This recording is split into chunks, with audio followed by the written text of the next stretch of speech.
This video is sponsored by Wildlife Command Center Coffee. More about them at the end of the video.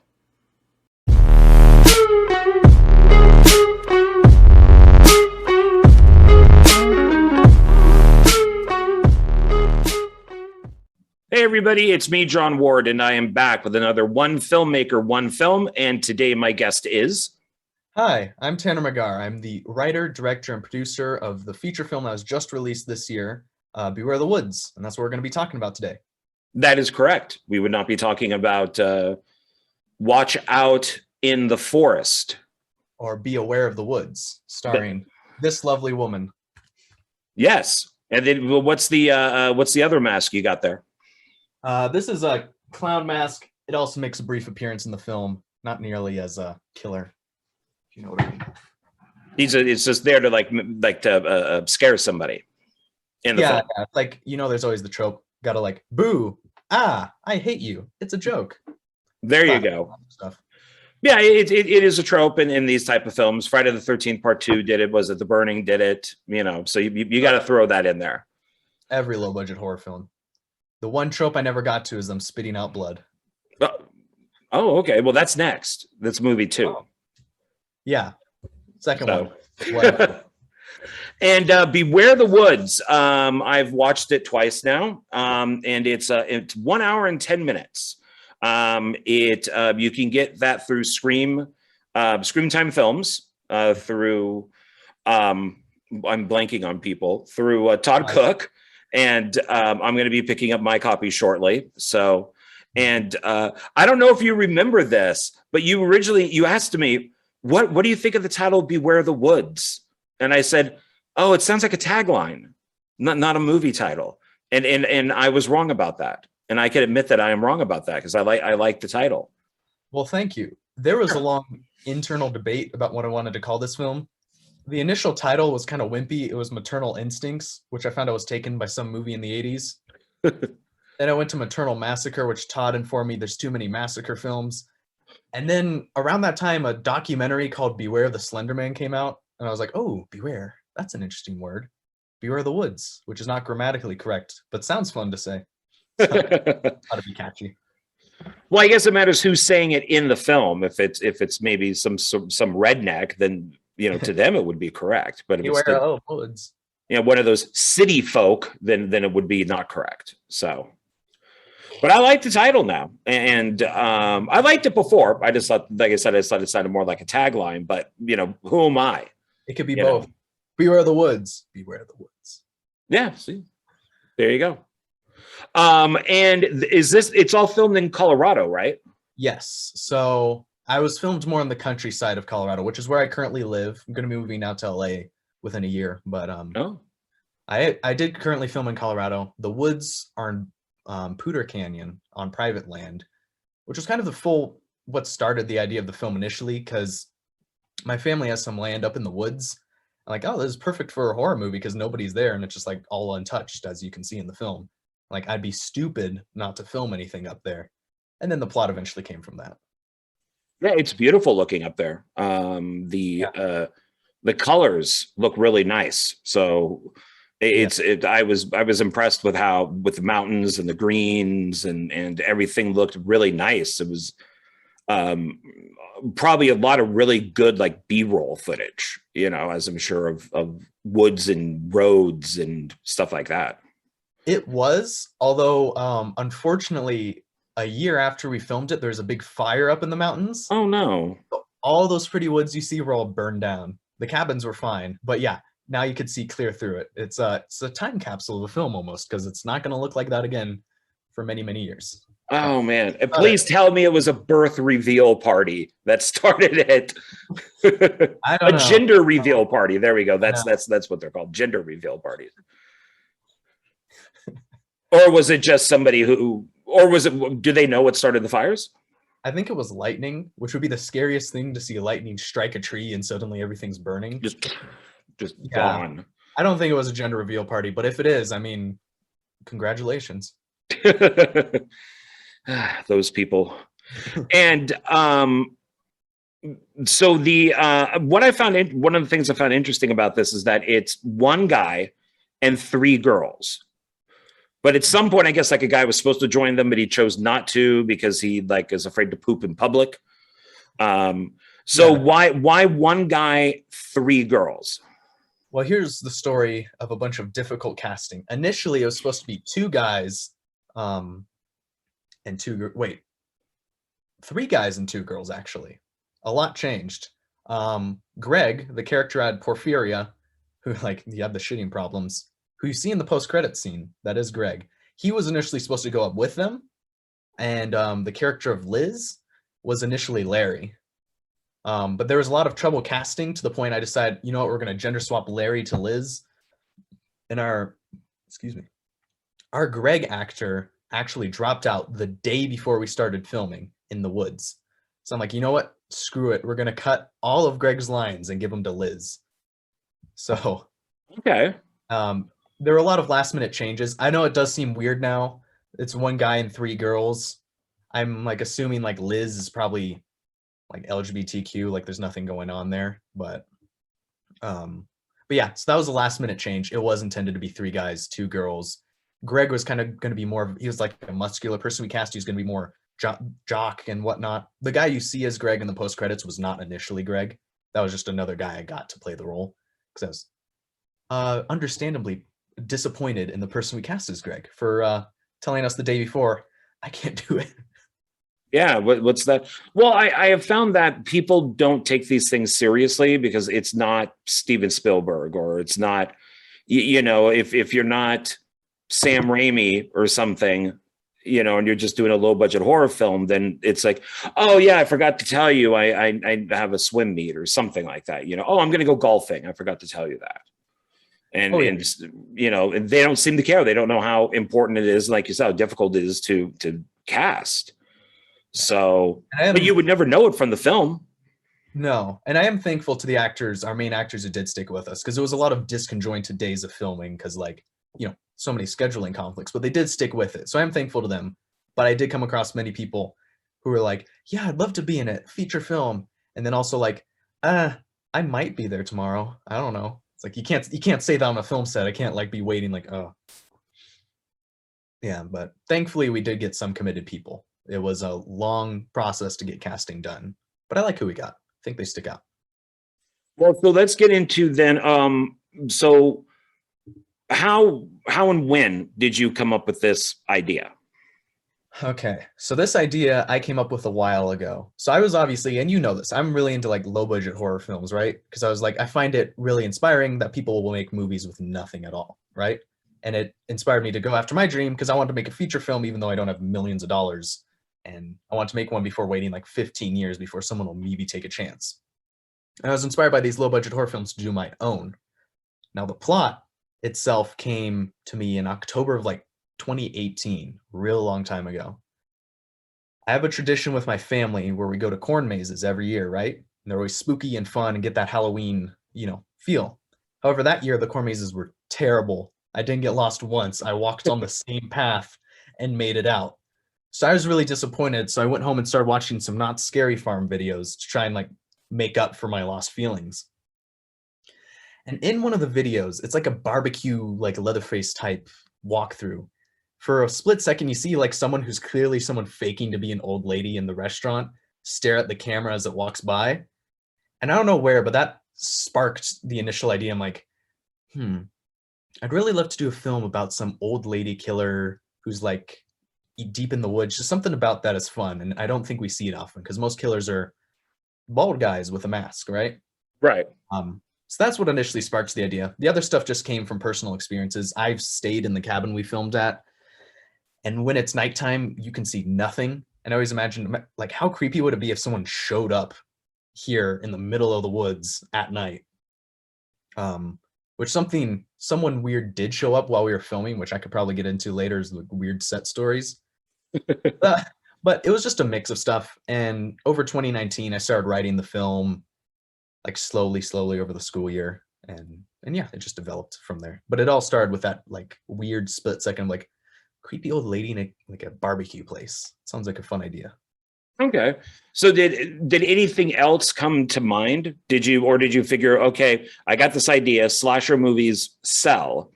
Or were you maybe thinking, oh, let's do a mummy movie, let's do a scarecrow movie, or was this kind of always it? It was kind of always it, because I don't know if I mentioned it, but my family owns a bunch of land in the woods where it's all this privatized land where we can just go whenever, and it's untouched by nature. You see it in the film. I'm like, we need to film here. And me being a big fan of the slasher genre, woods, horror movie, there's got to be a killer, So that was always the initial idea. Had ideas of incorporating other like supernatural stuff into the film. There's a lot of ideas I cut from what was Beer of the Woods, but at its core, it was always a slasher film, the classic spring break trip gone wrong, type of deal. And because you're saying the land, so all the places that are on there. So let's kind of go through them. So there's the abandoned house that the old woman lives in. So yes. Where is that, and how did you get to use it? So that is on the property. If you were really eagle-eyed, you could probably see it. It was actually right by the main cabin we filmed at. Like if you stood on that porch, you could see the old woman's house. We just obviously did movie magic and tricked it so it looked far away. That was on the property. That was just an old cabin. They've renovated it since like we kind of broke it a bit. Like you could see in the opening, the hiker knocks on the door and a piece falls down. That was not on purpose. That happened because it's so old. That cabin's mainly a storage place, but it's so old. I'm like, if I saw this in the woods, I'd immediately assume witch, killer, something's in there. Right. So that was also part of it, is like, we have this old cabin, and there was another old cabin on the property I wanted to use, but it got destroyed because of snow. It just broke underneath the weight. But this cabin did well. I saw, I'm like, that has to be something. We have to use this killer cabin, I love killer cabins in movies, like another Friday the 13th Part 2 thing. That was on the property. All the times you see him walking through the woods, that's all on the property. The river, which you roughly see in some shots, their main cabin, the secondary cabin where he fights her, that's all on the property. So yeah, everything in the woods is on that big chunk of land on the property. It's much closer in relation to each other if you go up there. Like you just like, oh, it's right there and there and there, even though you can't tell in the film. But I think we did a decent enough job of making it feel expansive. You can tell it's all in one canyon just because of the two mountains on either side, but I think it worked out. So, because I kind of want to go through these because you do have a fair amount of locations, which makes the film look bigger, more expensive. So you had that hitchhiker, or no, I'm sorry, the hiker who at the beginning who finds like the fingers. Mm-hmm. So so let's just talk about the hiker for a second then, since we're on that house. Mm-hmm. So how did that come about? So I wanted an opening scene. This was another thing that changed over time, what I wanted it to be. I initially wanted the hiker to actually come back and connect with the rest of the story, but the scenes just didn't work out. So it's just kind of a one-off, like, here's your introduction to the old lady, slowly walk deeper in the woods, get lost with the map. Here's a creepy house, I'm going to knock on it, fingers, jump scare, run away, and then we get some fun 70s style opening music. It was just kind of some way to slowly introduce you into the film, because I felt like if we started with the house where they're playing video games right after, I don't know if the audience would be hooked to sit through another half an hour until the killer shows up again. Oh, no. You got to have the pre-credit kill. Oh, definitely. And that's what I felt with the script, why I added the hiker scene, because I'm like, I've noticed with some other horror movies where they just don't give you enough at the start. So you're just kind of like sitting there like, And I didn't want that to happen. I wanted people to be like, oh my, who's the old woman? So they would stay along. And that hiker guy, Tyler Dean Milligan, I believe was his name. He does Viking reenactments. He is a ginormous guy. Like, I really want to cast him again to actually play the killer. Because like when we followed his feet in the woods, I'm like, geez, this is some Jason Voorhees style stuff. So he was a big guy. I also think it was kind of funny in a way that someone like him would be scared of the old woman who's like 5'6". And there were never plans to have him killed off. Like in the opening credits, she picks up his backpack, but like, you never see his body. So if I did it again, I'd like to address him a bit more because it's really just kind of like isolated, but I think it sets the tone for the rest of the film, along with the opening credits where we get, which you actually recommended me the music artist for the opening credits. I think it's Kurt. Yeah, Murray? Kurt Murray. Yeah, he did the music for the first Maximus movie. Yeah. Yeah, well, he did the opening credits that, and I loved it because I forget what the song is. I gave him some song from the 70s. I'm like, I want a slightly creepier version, non-copyrighted of this, and he did it, and it was great. Because yeah, he's good. Yeah, I like the tone shift, and we have the cheesy, which if you watch the film, you understand what that is. Yeah, I like your credit sequence. I like that you're kind of just following like the old woman's feet. Mm-hmm. And now I gotta ask, do you mind spoilers then? No, I mean, I don't think anyone. I'm not going to totally get into it, but so the old woman, is it supposed to be an old woman? All right, so here we go into some deleted scenes. No, it's not. But that was a mistake on me of the filmmaker's part, because it's kind of strange because you can tell it's a mask. Right. Like, I initially went into the film thinking, yeah, this will be an actual old lady and she'll just look really weird. But the way we filmed it, you can even see the actor's hair stick out of the back of the mask at times. It's clearly not an old woman. So I added this scene I wanted to do where we would reveal that it was actually the husband who survived the car crash, not the wife. And he's just really messed up in the head. So he started dressing up as his wife and aging along with her with the masks and stuff. But that plot point was eventually cut. So if there's ever a sequel or something like that, I would definitely include a scene where we make that clear that it's a guy under the mask. Because right now it's just one of the many cut scenes from the film. I actually kind of like that you don't explain it. Because at first I was wondering, are we supposed to think this is an old woman? But then it's a mask. And I'm like, I don't know, maybe it's better not to explain the whole thing. Maybe at times, unless you do a sequel and then, you could do something with it. But I kind of like that you don't. Well, I'm glad you do like it. And I do agree, less is better. The one reference that actually slipped in to it not being an old woman, there is one reference that made it in. When June is arguing with her mom really randomly has a dramatic moment where you're like, you don't know what men can do when they get attached. You never know what they could do. That was initially supposed to be your first, like, I'm blanking on the word, like, when you like reference something that's gonna happen in the future. Oh, like foreshadowing or foreshadowing. That was supposed to be foreshadowing of that scene that never eventually happened, where it's revealed it's a guy. Because right now it's just kind of random that it just comes off the mom just really doesn't like guys. But the initial meaning was I was supposed to foreshadow that. Oh yeah, the man became really attached to his wife and daughter, and you're gonna see what attachments do to him later in the film. Because that whole scene's just foreshadowing that whole conversation. She's gonna get herself killed one of these days. Well, mom was almost right. Another lovely actress, Ronna Burrows. She's great to work with. Yeah, just following her around the house, just, leave me alone. I would probably say the same thing. Just like, stop, leave me alone. Oh yeah. But that's the mom's job though, Mm-hmm. And I guess it's the daughter or kid's job to fight back. Yeah. And I mean, the whole motherhood is like a big theme of the movie in a way, because obviously that's what the main killer wants. So I thought it was a good scene to add. That scene was also a last minute addition because I didn't like her introduction. This was actually an addition I made while we were filming. I didn't like June's introduction at the park, which was initially her introduction. So I decided we need one more scene in between that to introduce the character. So I decided, doing the classic, there's another low budget trope. She's doing makeup in the mirror to royalty free music. That's for her introduction instead. And so we went from that abandoned house or cabin to then the credits. And then we go to that house with the daughter and the mother. Whose house was that? That was my aunt's house. So I used a lot of family member stuff for that. That's my aunt's house, who's very helpful with locations, because we haven't mentioned it yet, but the hardest location to get was that basement, because that basement obviously wasn't in the mountains, because you can't really have basements in the mountains because mountain shifting. And even while we were filming, I had still not found that location. And my Aunt Carolyn, she's credited in the credits. She helped me get that basement location. I also used her house because no offense to her, it looks like kind of like an old mother house. And the basement is great. I'm sure we'll get to it eventually, but no, she was a big help. So that's my Aunt Carolyn's house.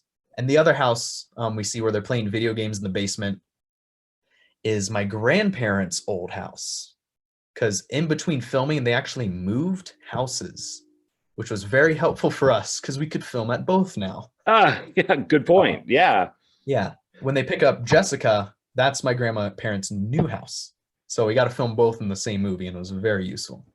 Oh, so the one where they say, is she rich? Yeah, yeah. Obviously she wouldn't live in that house normally, so I put in a throwaway line like, is she rich or something? Because that's a big house. It's got a nice front. I like that when you walk down the stairs and it's kind of like right in the middle there. There's like something there. I mean, yeah, it might be a fountain or it could just be for plants or something, but it's interesting. It's a not taken care of fountain. Yeah, that's the same house that my Faces of the Dead segment was filmed in, just in the back. It was the Faces of the backyard. Man, it's great that you got all these people that can help you out. I mean, oh yeah, because I did make the rookie mistake of writing in so many locations into the film, which is why it took a while to film, because we're on so many locations, driving here, driving there, in the woods, at a convenience store, all this stuff. But thankfully, my parents and grandparents had plenty of locations that I could use, and I just kind of wrote them in. I really write for the locations I have because there's obviously no money going into the film. I can't really seek out a whole lot, but yeah. And then from there, they end up at a kind of like a market, like a gas station market. How did you get to shoot there? That one, it's locally owned by some nice people in the mountains. I always stop by there. I'm like, hey, can we come by with cameras one day? You could still do business, but like we'll just film our scene in the meantime. And they said yes. It's like a mountain shop, like supply thing along the mountain, like along the road that actually gets to the cabin we stay at. They were just nice enough to let us go in, and a customer would come in like maybe once an hour because it was not a busy day. We filmed on like a Monday or something. So we would just stop and the old lady would hide somewhere, and then we'd wait for the person to do their stuff. And then we continue filming. But no, they were really pleasant. I really liked that location. Did anybody put up an issue if you said, oh yeah, it's a horror film or it's a slasher movie or something? Or did you just kind of keep that on the lowdown? No, the people at the convenience store were really just like, they were okay with anything. I think I could have told them it was like a 50 Shades of Grey 4 movie, and they would have been like, yeah, that's fine. They were just super nice people. They didn't really care. But no, for the most part, like no one in my family besides like my dad really likes horror movies, but they support me as a filmmaker. So they were like, yeah, go for it. Also, it's not like a snuff slasher film. Like there's nothing like really grotesque in it, like physically grotesque. So I don't think anyone had an issue.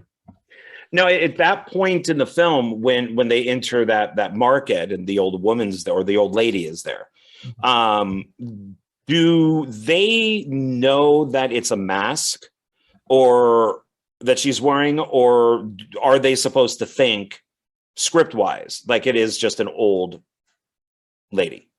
So naive 2019 me, they were probably supposed to think it's an old woman. More educated 2022 me is gonna say, I think they were on to like something's kind of weird about this woman's face, and that's why they act the way they do. Because like there's no denying that's not an old lady face. So they were just probably disturbed. I mean, if you notice, Josh, 2 of them flat out steal from her. Josh just takes the hot dogs. I wrote that down. It's in my notes. Yeah, Josh just takes the hot dogs and leaves, and Jessica steals sunglasses and the camera watches. I'll get into that later because there's a reason for that, but I don't know. I think they do realize something's up with the old woman. That's going to be my answer. When I wrote it, no. But when I was filming it, and now I'm going to say, yeah, they were aware. Something's up.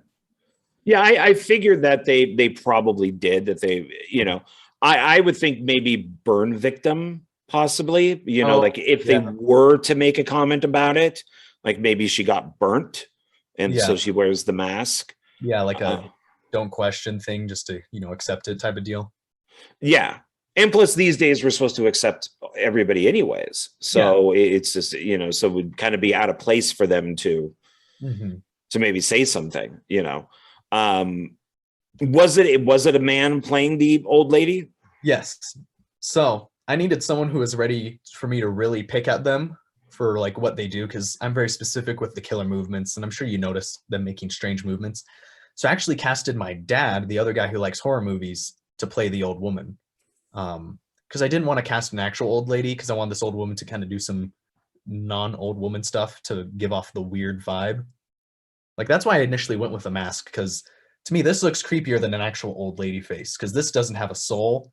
Right. Well, women have souls.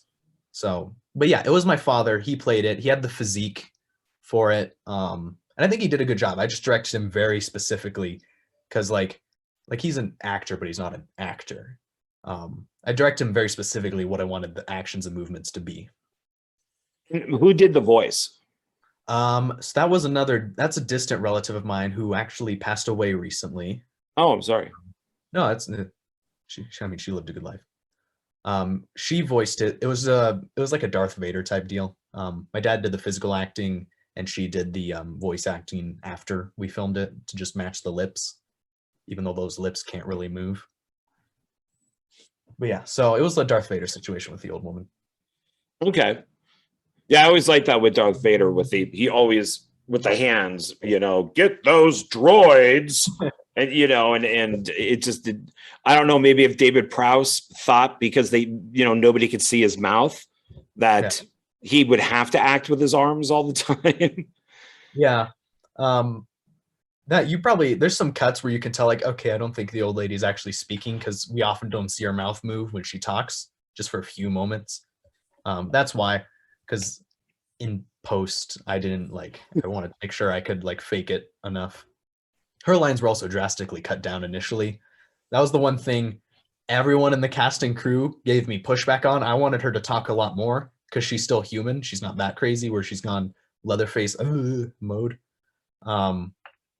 But everyone in the cast and crew thought it'd be scarier if she said less, so her lines were drastically cut down, which ultimately worked out for the better. So there's less Darth Vadering I have to do. Well, that's not Darth Vadering, I guess. I guess just puppeteering kind of. Yeah, because I think it works with less. And if you don't see the mouth move, and sometimes you do see it move, because I knew it was a mask, it works because maybe sometimes the mouth and the mask aren't connecting. Mm-hmm. Yeah. So it's one of those things where unless the old lady is going to go through and put like the spirit gum on and do all that type of stuff, it's sometimes it will match and sometimes it won't. So it didn't bother me. I didn't notice it. So well, then good, it worked. Yeah, there you go. And so since we're talking about the market, then tell me, so what was the reason for the stealing and all that? Because I figured that's why she went after them, was because of that. Oh. Yeah. So I'll tell you both answers. So why I wanted them to steal it is because I had this idea. I kind of feel like these characters aren't the best or smartest people in the world. Because later in the film, you notice they're kind of, even though Jessica's the nicest person, they're kind of unnecessarily mean to Jessica in the cabin. And Liz kind of has some problems of her own. So I kind of want to just get over the idea they're not the greatest people in the world either. Like, right. they have some internal problems just to keep the film going along. And I want that to just be an example. Like, they're just kind of that friend group that only really cares about them. June's mean to her mom. They're mean to everyone else. But like, hey, I'll just steal your sunglasses because nobody's here. And I'll steal these hot dogs right in front of you because you look funny. And you said my girlfriend looks like your daughter. So that was the reason for the stealing. I just wanted to get across that, like, they're obviously not as bad as the old woman, but they're still like, not fantastic. It's, a show did this. The I Know What You Did Last Summer show that was already canceled. Yeah. Never watched it. I heard it was horrible, so I never bothered to watch it. It's a good show, but it's not really I Know What You Did Last Summer-y. You know what I mean? It's just the basic plot, and then they take it somewhere else. But I mean, I enjoyed it. But what they did is they also kind of did the thing like there's characters you root for, but they're also not the best people either. Because I think it kind of reflects real life too. No one's perfect. Sure. So that was the reason for that. And what was the other thing I was going to mention? Well, there's the glasses and the hot dogs. Mm-hmm. And why the old lady went after them. Okay, yeah. So this is something, if I went back and rewrote it, I would try and make it come across better, because right now you kind of have to guess why the old lady's after them. And I hopefully came across later in the film. But as Jessica mentions, the old lady lost her daughter in a car crash that she caused, and she had a bunch of guilt about it. Her family blamed her for it, so she secluded herself up in the woods, slowly getting crazy.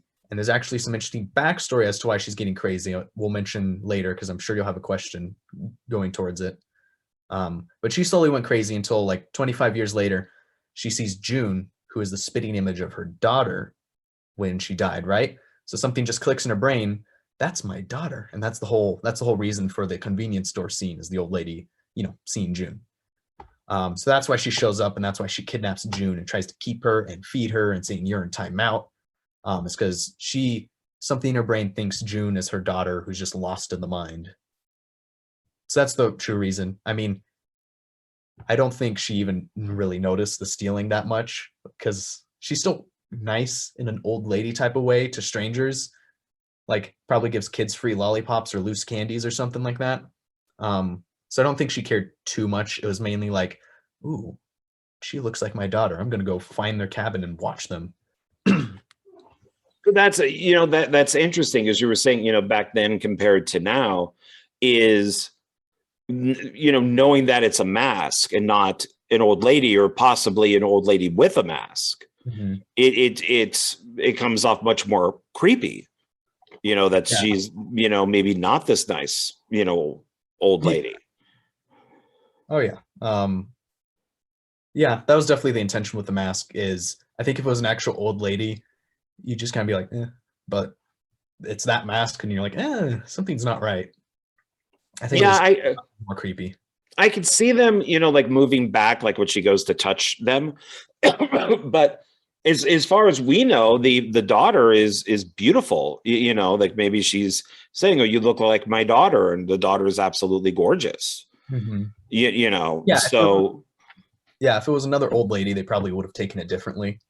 But it's the person with the mask and the weird yellow killer gloves that's clothed like head to bottom or head to toe. Because it even has the gloves on and all that stuff. Yes. Friday the 13th, part 6. Love those gloves. Needed those gloves in my film. I figured it was to hide that it was a man. Like underneath the mask, the character was a man, so we didn't want to see the man hands. That could definitely be an interpretation. That wasn't my initial intent. I just think someone like her would use gloves all the time because she's handling all this rusty stuff. Because like, she isn't full like Norman Bates, where like she changes everything about herself. It's more like she just throws it on to just be that person, It's not like she spends hours looking in the mirror, fixing it. She probably in the morning, she probably sleeps in the mask, but just keeps it on and puts on gloves. I don't think she super duper cares about her physicality beyond that. Maybe she has like psoriasis. Yeah. She puts the gloves on to protect herself from, not touching other people. Yeah. It's just another mysterious thing about the killer that we don't really know much. I tried to fit in a couple things where it's like, so would the mask be somebody? Is that the like is that the face of the wife who died?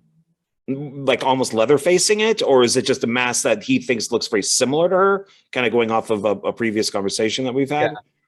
Yeah. So he's not it's not her face, obviously. In my opinion, he kind of just like, he isn't super exact. He might have bought this mask, he might have made it, he might have like had someone sculpt it.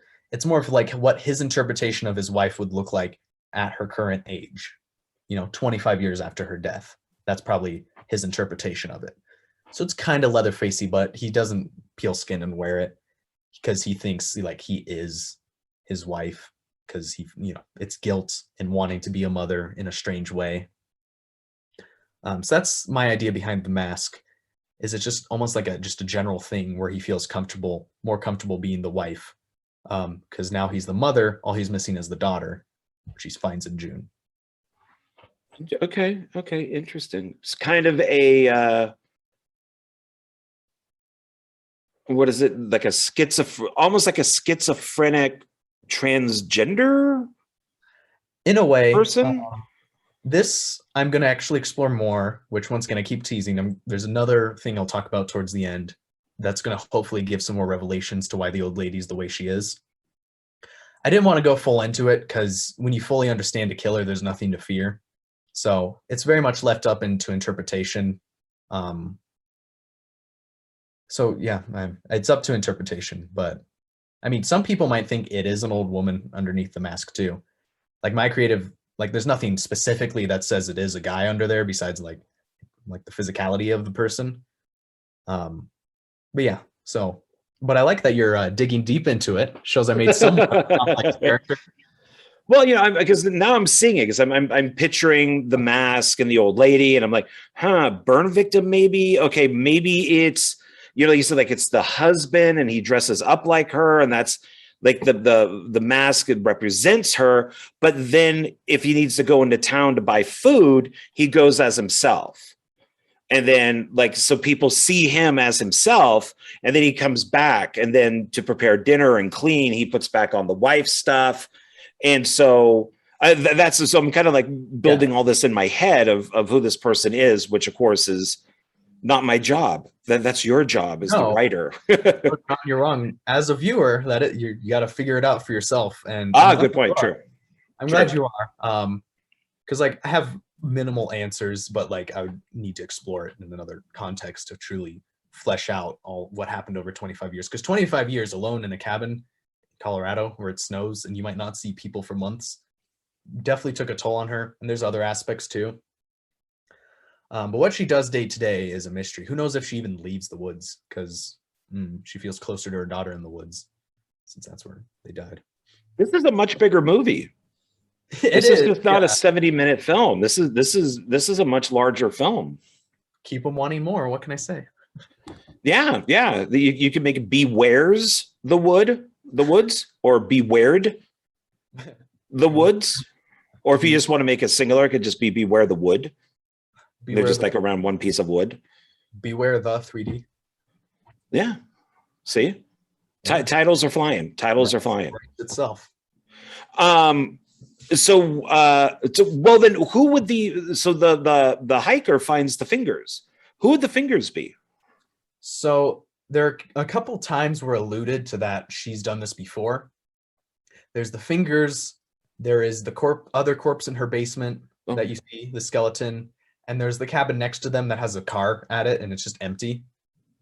So obviously at some point, June is not the first time she tried to kidnap a daughter and it just didn't go well and people died. So it's kind of alluding to that. This isn't her first time being a killer. Jessica's not the first person she's ever killed in her 25 years. She's not like Jason. Everyone who comes to these woods is dead and dead and dead. She's very targeted with who she kills. So she's just, like you said, like a normal person. Like if you were to shoot her, she'd probably die. Yes and no.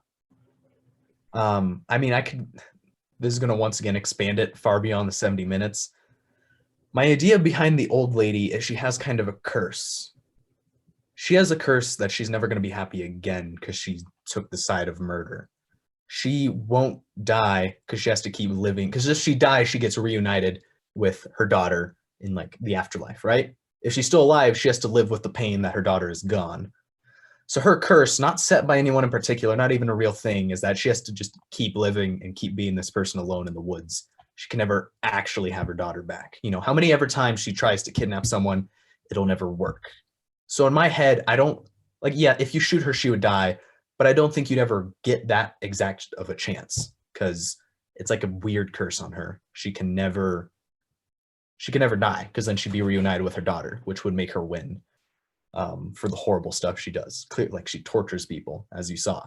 So yes and no. Yeah, she would die to a bullet, but in a way you'd never get the chance to do that because that's her punishment. Man, this is a prequel. This is a sequel. This is, I mean, just hit me up, filmmakers. Yeah. We need some answers here. So we need some movies to answer these questions. So when you were filming it, and were you thinking that we could probably do more films here, or was this just a one-off? I always thought, yeah, there could be more potential for films. And I'm working on something. My unfortunate thing is I'm about to go off to college here soon, right? I'm not going to have the time to make the Beware the Woods 2. I have a full plot written out on what I think would happen, but I just wouldn't have time to make it. As much as I'd love to continue the plot line and just like, do more stuff that was started, I don't think I'd have the time. Of course, once again, I'd of course be interested if someone else wanted to give it a whack too. And there is something, and I've been alluding to this so much, but there is something I'm working on right now. If you want to know more about Beware the Woods lore, that should be coming out next year. It's not directed by me, but it's connected, which I'll talk about. I feel like okay, yeah, because at the fun end of the podcast tease. Yeah, I do ask about that type of stuff near the end. So, so with this, so who was the person? So let's go to music for a second. So Kurt did like the main theme to it. Who was the person who did the rest of the music? Because I like the music in this. I do too. I got very lucky. I found a wonderful composer out of New York named Edward Grant, or Grant Edward. I keep getting his two names flipped up. Who he composed one of my short films, Father Christmas, which you saw, the Santa Claus one. He composed that. I'm like, this is really good. Do you want to come compose my feature film for me? And he's new, so he was all for it, and he did it fast, and it was great. I had very few notes. I did cut a few things out, so at some point I should definitely like have him go release the full soundtrack because I wasn't able to use it all. But no, he did a great job, Edward Grant. He's off composing other projects now too. I'm gonna try him to compose my next feature. But no, he did a fantastic job, because I just kind of told him, go crazy. Like, clearly it's like people, when they see this, they're gonna think 80s, so if you could build on that. But it's a fun, spooky atmosphere, it's not super serious, it's not 100% goofy, somewhere in the middle.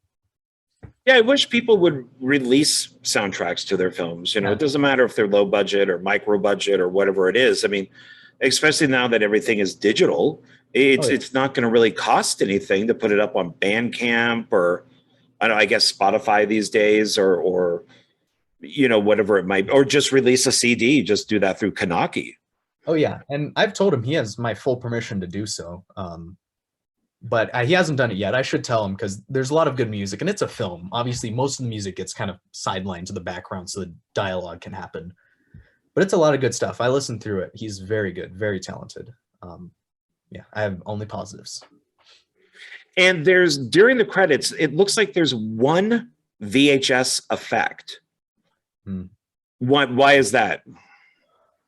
I initially was going to put a lot more of like the staticky stuff in there to kind of appeal to the SOV low budget horror crowd.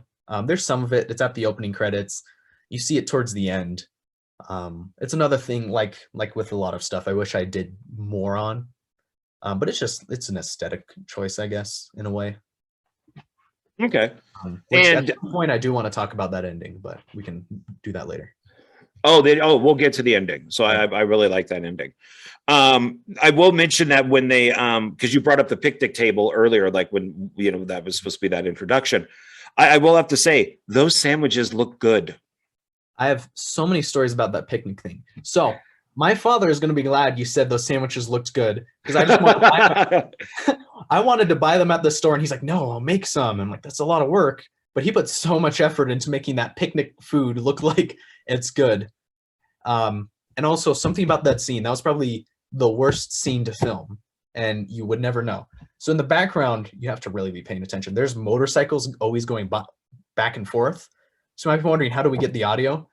We shot that so many times. There was some stupid motorcycle convention going on in the town, which I get. It's a small town. It's Berthoud.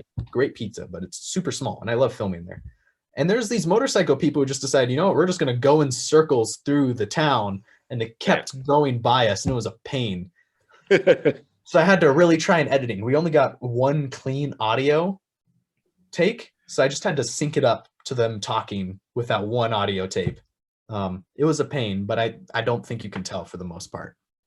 No, you can't. I mean, because otherwise you got to go do ADR, and that's a pain in the butt. Yeah, it is a pain in the butt. There's some scenes where all the audio is faked. A lot of that hiker stuff, it's not ADR, but like him walking, him opening the map, that's all fake. Convenience store sound, unless they're talking, it's all faked. Like when she steals the sunglasses, that none of that audio was actually taken. So it was a good lesson on how to do audio for me, because I had to figure out, because like, we're low budget. There was a boom op there. It was one of my friends, and they tried their hardest, but of course, not everything's going to go well.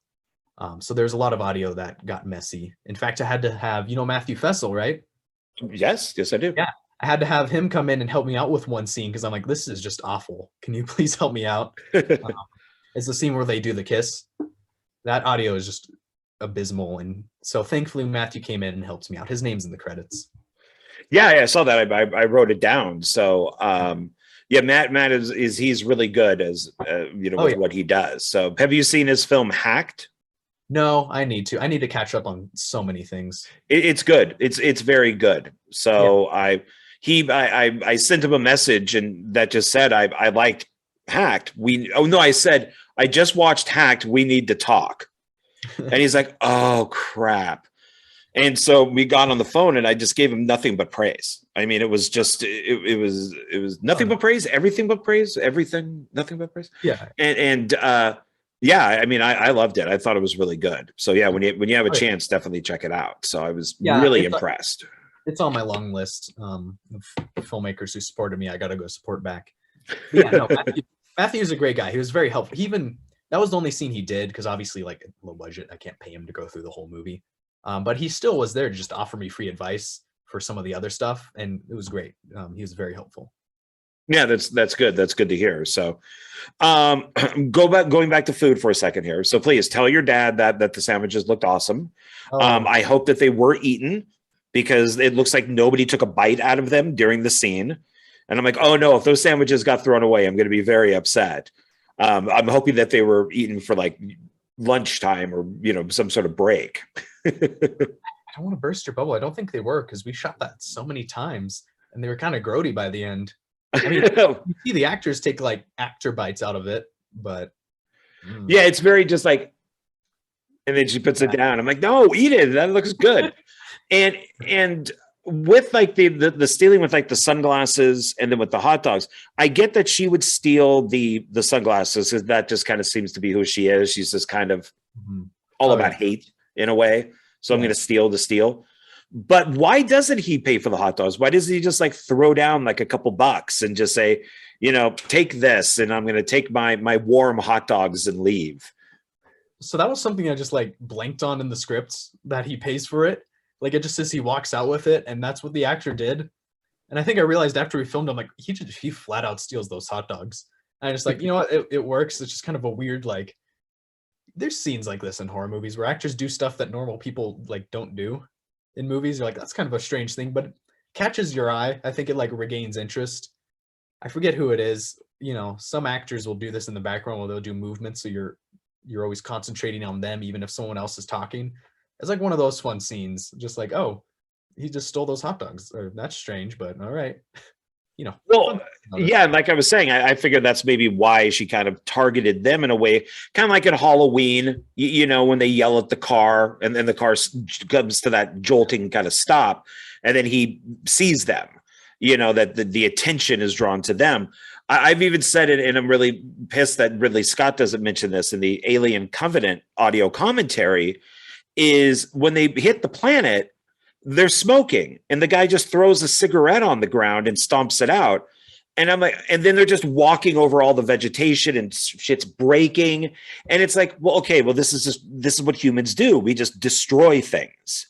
Oh yeah. And so that would be a good reason for them to all die, because they're taking this planet, that's this beautiful planet, and the second they get there, they're littering, they're destroying stuff. And so I kind of just took it as just the old lady, just, those people just stole shit from me. I'm going to go kill them. Yeah. And that's partly why I made them not the greatest people. Cause you feel bad, but you're not like, oh man, they didn't deserve, like, they don't, obviously no one deserves that. But in your filmmaker slasher movie mindset, you're like, arr. But there's a bunch of little stuff like, Kira Dotzler, who plays Liz. She's great, but she tripped a lot on set. And most of it was cut out, obviously, except there is one moment you can see her tripping in the film, and when they're walking up the steps to the convenience store. A lot of people, I didn't notice it until like my 6th time watching. She trips on the steps. Is she a natural tripper? Oh yeah, there's a great outtake. I'll have to send it to you at some point where like she's putting on her shoes and she's like, wait, Josh, wait, it's a foot shot. And you see her go out the door and her feet just slip and she goes like this. Oh, I know the shot you're talking about. Okay. Yeah, I'll have to send you that. It was hilarious. I mean, she's fine, so it's okay, but it was hilarious. Well, speaking of her, I was actually going to bring this up. So she tells the story in the car while they're driving up to the cabin.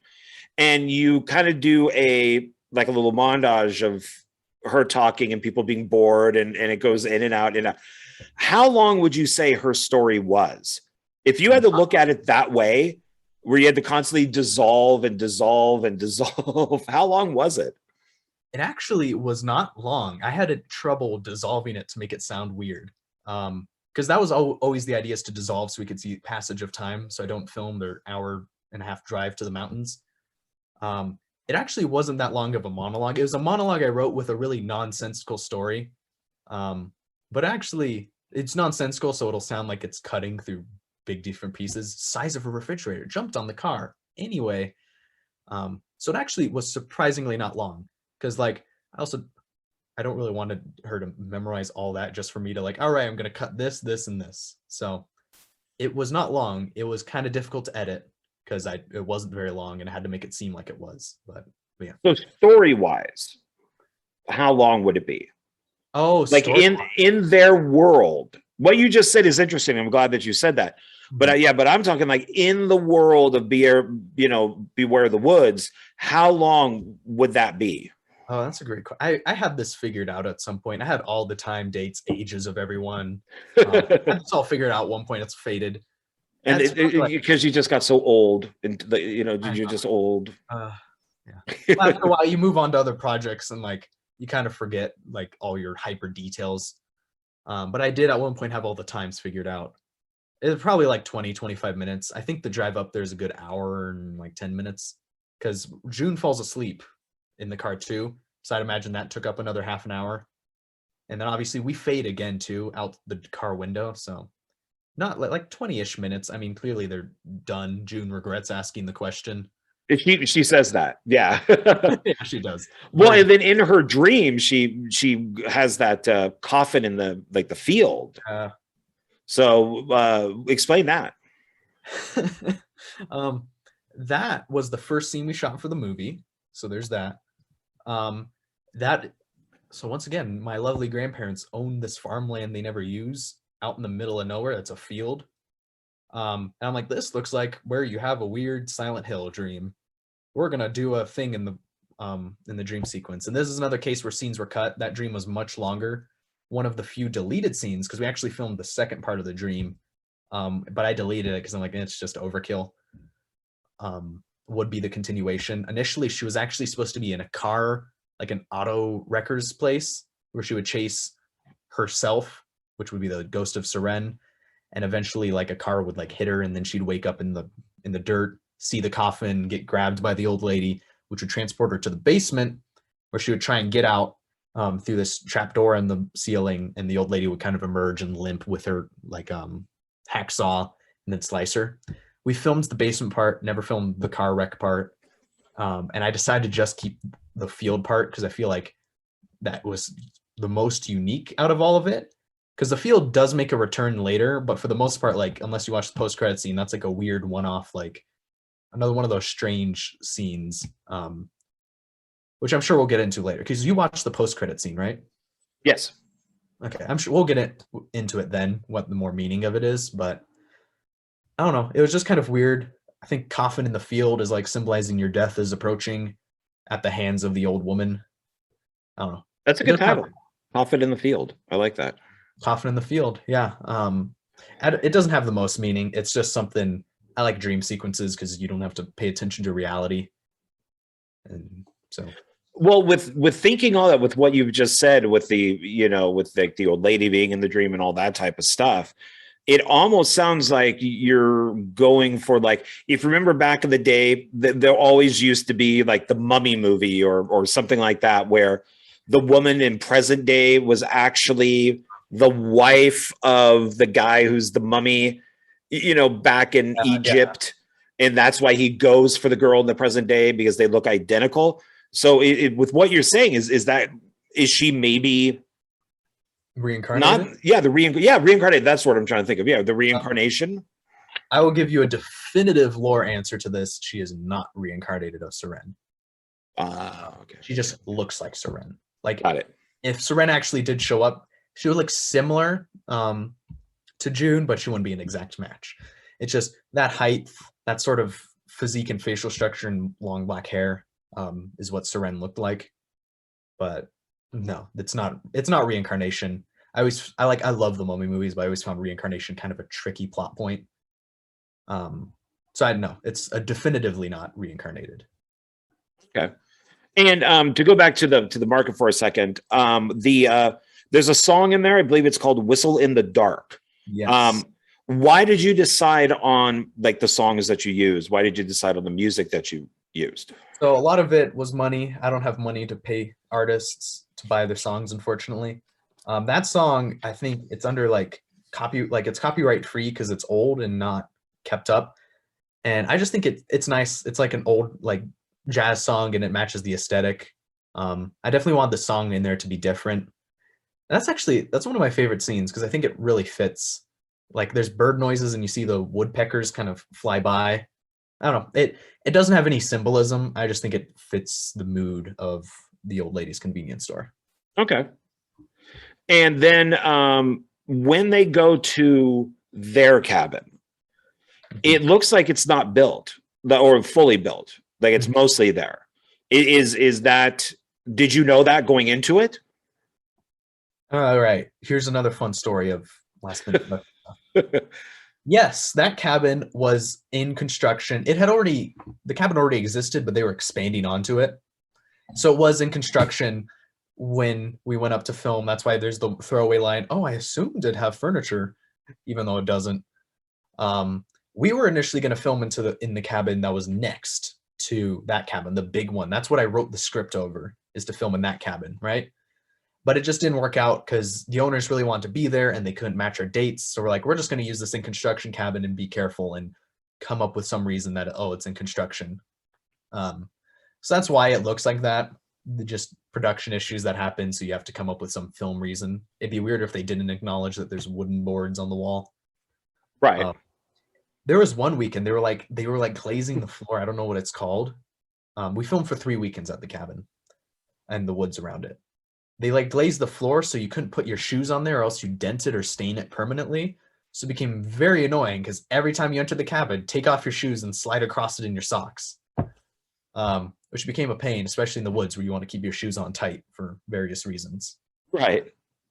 So yeah, but now, I mean, the cabin's finished now, but that is why you probably guessed it was under construction when we filmed, was not written to be that way. Did you think of bringing like any chairs or tables, just something up there for them to sit in? You know, something like maybe if these people are doing construction, they would want to have lunch. So instead of the actors being on the floor or anything, we're like, was that type of stuff at all? Or did you just kind of like, nah, we're just going to say there's no furniture? So I didn't want to have the idea that construction workers went up there regularly. The reason, like the lore reason behind it, maybe they were building the cabin and got scared away. Maybe the old lady killed the owners, something like that. So I didn't want to make it seem obvious that there's construction workers here or anything. Them sitting on the floor, initially I think it was supposed to be like they were on couches inside a cabin, but I decided the floor works because I have a lot of young friends who do that and I never understand why they want to sit on a floor over a chair. So I thought I'd kind of put it in there as like just a weird young person thing. I have so many friends are always like, "Can we sit on the floor?" I'm like, "No, there's a table and a couch over there. Why?" So I just threw it in there as something, it's very much like a millennial Gen Z. Let's sit on the floor. We're different. Okay. Yeah, I guess so. But it still works. It's under construction. They don't have stuff up there. So yeah, they're just going to have to sit on the floor. So that's just the way it is. Yeah. And the outhouse that's by that, is it close to it? Yeah. I mean, it's still kind of covered by woods. That outhouse, my sound person, their name is Benny. They hated filming at that outhouse because we were at that outhouse at night. Once again, you can see nothing, and we had just lights shining on it, but everyone was standing behind the lights. They're just so weird, like animals, cultists. That was probably the scariest night for a lot. No, because my sound person, they were holding the boom pole, right? So they could hear stuff farther than I could, and they were always like, like, what? They got me concerned that we were going to have a real life Bureau of the Woods situation on us. But not, I mean, that outhouse was scary. I definitely want to write it in because going into the outhouse at night in the woods is just a no-go. And I'm like, that would be the worst place to get stalked. So I included it. I think you get a good idea for the distance in the movie. Like it's close to the cabin, but you still have to walk through a bit of wood to get to it. So yeah, it's just story wise and then crew wise. I mean, I understand filming out there and that type of thing is scary. I mean, I worked on a film called Scare Me where I was a little bit of everything on the set. Mm-hmm. And the woods is your toilet. So I had to go take a leak and I wanted to get far enough away from people. And I did. And I'm going to the bathroom. And then all of a sudden I hear, I'm like, what the fuck is that? And, you know, it could have been anything. But my mind flashes to the worst thing possible. And I just zip up and I bolt back and I trip over a rock and I face dive into the ground. And all I can hear is, John's down, John's down. And I'm getting up and I'm running all the way back. And I'm like, I knew exactly what type of person I was right then. Yeah, exactly I ain't saving anybody. I'm just running as fast as I can. And it was probably a raccoon. You know, I was probably peeing on a raccoon and didn't know it. No, that's funny because that's exactly what Jessica does. She's like, oh shit, runs and then trips on a rock. Yeah, you can't see anything. These things just stick up. It doesn't matter if there's a path or not. Everything in the woods instantly becomes scary at night. Although one night we were up there, the moon was really bright and you could see everything, which was cool. That's when we got the moon shots, the same two shots you see a couple times in the film. Yeah.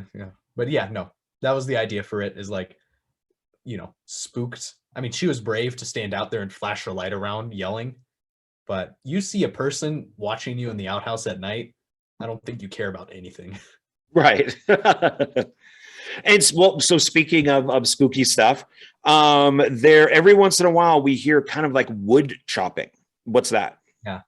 That's something I came up with purely in editing. I want to just kind of be like a little audio reference that, oh, the old lady's around. It's like, there's also a same bird noise you hear when you're close to the old woman's house. That kind of comes a couple times. It was just like wood chopping at night. Weird sounds that aren't animal at night always would spook me. Even when I'm not in the woods, just weird noises in general. Like, what? And so I used it at the start to get the hiker's attention, because in the script it says hiker gets attention from noise and there's nothing in particular.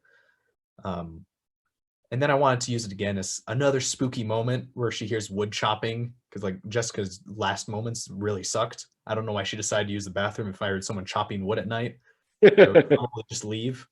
But it was just another fun spooky moment I added in post.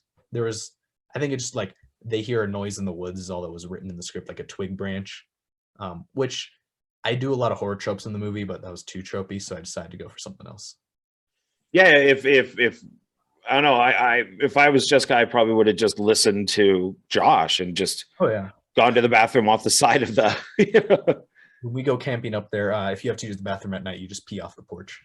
Yeah, exactly. You know, I would not want to, because my mom used to date a guy who lived in Reading, and it was right in the area where the famous Bigfoot footage was shot. Oh. And his house was only partially done, so all the windows were plastic. And I slept right next to the plastic. And as much as I love Bigfoot at night being in that area, I just always pictured Bigfoot's like a hand coming in and pulling me out. During the day, it was fine. During the day, it was great. But at night, it terrified me. Oh, yeah. I won't tell it on for now, but on the movie I filmed after this one, I have a very similar story. Just the most unsecured house that I had to sleep in. Like, this is so easy to rob. We're going to have our own strangers moment in here. All right. Okay. All right. Looking forward to that then. One thing I do like with Jessica when she is at the outhouse is when she's shining the flashlight around and it goes past the old lady. Yeah, I got mixed reactions. Some people didn't see it, some people did, but I do like that part. I love the music in that. That's my favorite musical section. The music when she's at the outhouse, how it builds up. Well, you do that before that actually is when June is at that swing or that rope, the zip line. Oh, and yeah. You see, she could see the old lady, and then when everybody else looks, she's gone. So I think you did that well. But yeah, I mean, obviously, if you look down at your phone for a second and look back up, you're going to miss it. Yeah, that was a very Michael Myers moment. But yeah, I wanted to show subtly the old lady is stalking them without doing the Friday the 13th thing of like POV, which is something I was very specific on. I wanted it to very much be filmed from the POV of the non-killer characters, like the survivors, as I would call them, because I think that's more realistic. Like, you're not going to see what the old lady's doing on her own time. So I wanted to keep true to that. That's why there's like no POV stuff in the film, because I wanted to keep it true that we're with the characters. That was like just an early on creative decision. Because like some people told me, oh, you should get over a God's eye view shot of the mountains, and I'm like, no, because if you go into mountains, you don't see that. I wanted to keep it like filmed out the window, what you would see. Oh yeah. Same deal with the old woman. Yeah, that makes sense. I always thought it'd be maybe interesting to you do 2 films, but it's 1 script. And it would be, well, I guess it would have to be 2 scripts, but you would have it from like the first movie you watch is from the victim's point of view, kind of like the teenagers that are camping, and we only see their stuff. And then you shoot another film where it's all from the killer's perspective. That's a great idea. If you have like the young people at the campfire, they would see somebody moving around, but then when you watch the second movie, you see the killer looking at them, kind of moving around, and they, as he's kind of looking at them at the campfire. So, because you don't really see a lot from the killer's POV unless it's Black Christmas or something like that. Better copyright that idea. That's really good. Someone's copyrighted right now. John Ward, copyright Dark Park Films. Do not copy that. I will sue you. There you go. So, and I'm Italian. I'll have people come after you. Now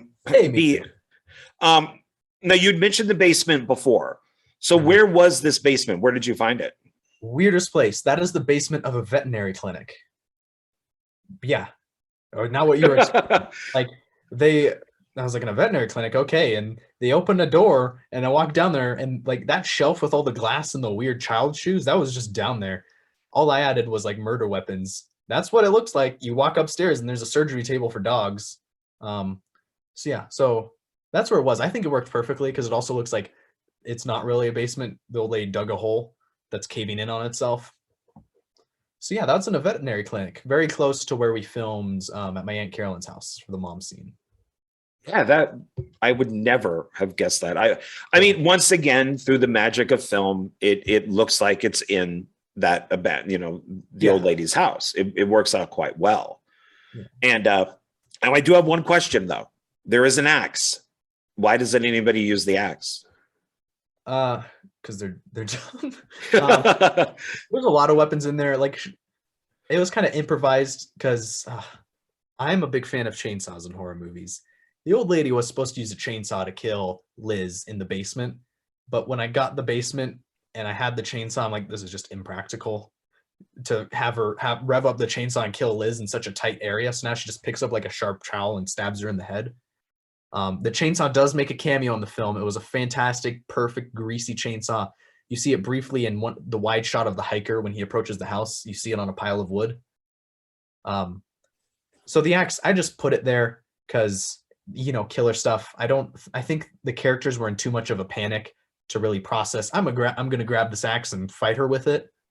Because, when you're in a panic, you don't really think smart that much. They make jokes about people being dumb in horror movies, but you get in a panic situation, you're going to be making stupid decisions too. So that's my. Who do you think would be smarter then? Do you think teenagers, or let's just say 20-year-olds? Do you think 20-year-olds were smarter in the 80s in horror movies, or do you think 20-year-olds are smarter today in horror movies? That's a tough question because it's double-sided. In the 80s, I feel like there's a lot more script errors where no human would do that, period. but also they didn't have phones to help themselves out. Nowadays, teens have phones. So like I feel like they should be able to stop. Like in this movie, there's no data reception. But in most movies, it's like, yeah, you could just use your phone. And like we have so much more technology and it's so much more safe. It goes both ways. I think the writing of stupid teenage characters remains consistent. Do you feel it's necessary these days for somebody to go, oh, there's no reception. Why is there no reception up here? Well, I guess my phone's useless, or just don't bring up the phone.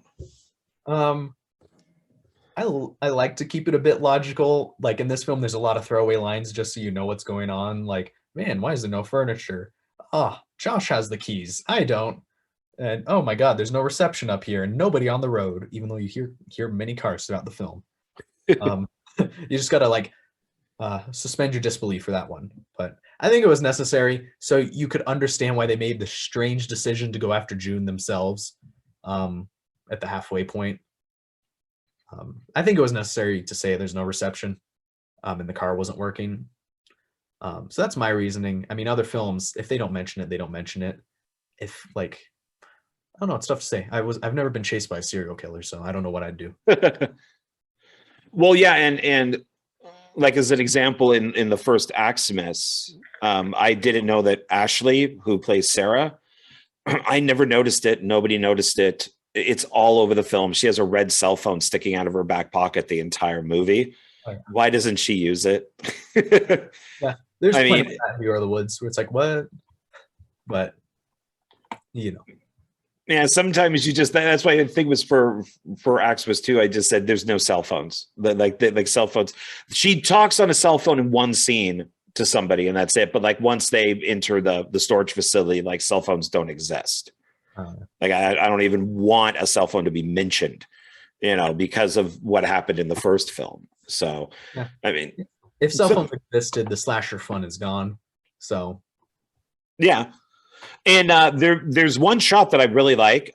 There's a lot of nice shots in there, actually. But there's one shot that I really like, which is through it looks like a chair, like a fold out chair, and it has like rainbow colors on it. And the camera's looking through that kind of rectangle area as the people walk up to it. I thought that was nice. That looked good. Thank you. That chair was kind of confusing. That's where the old lady propped up Jessica's body so she could lure them out of the cabin. Oh, yeah. Because she is sitting. So, yeah. That's another suspend your disbelief moment because I didn't film it for some reason.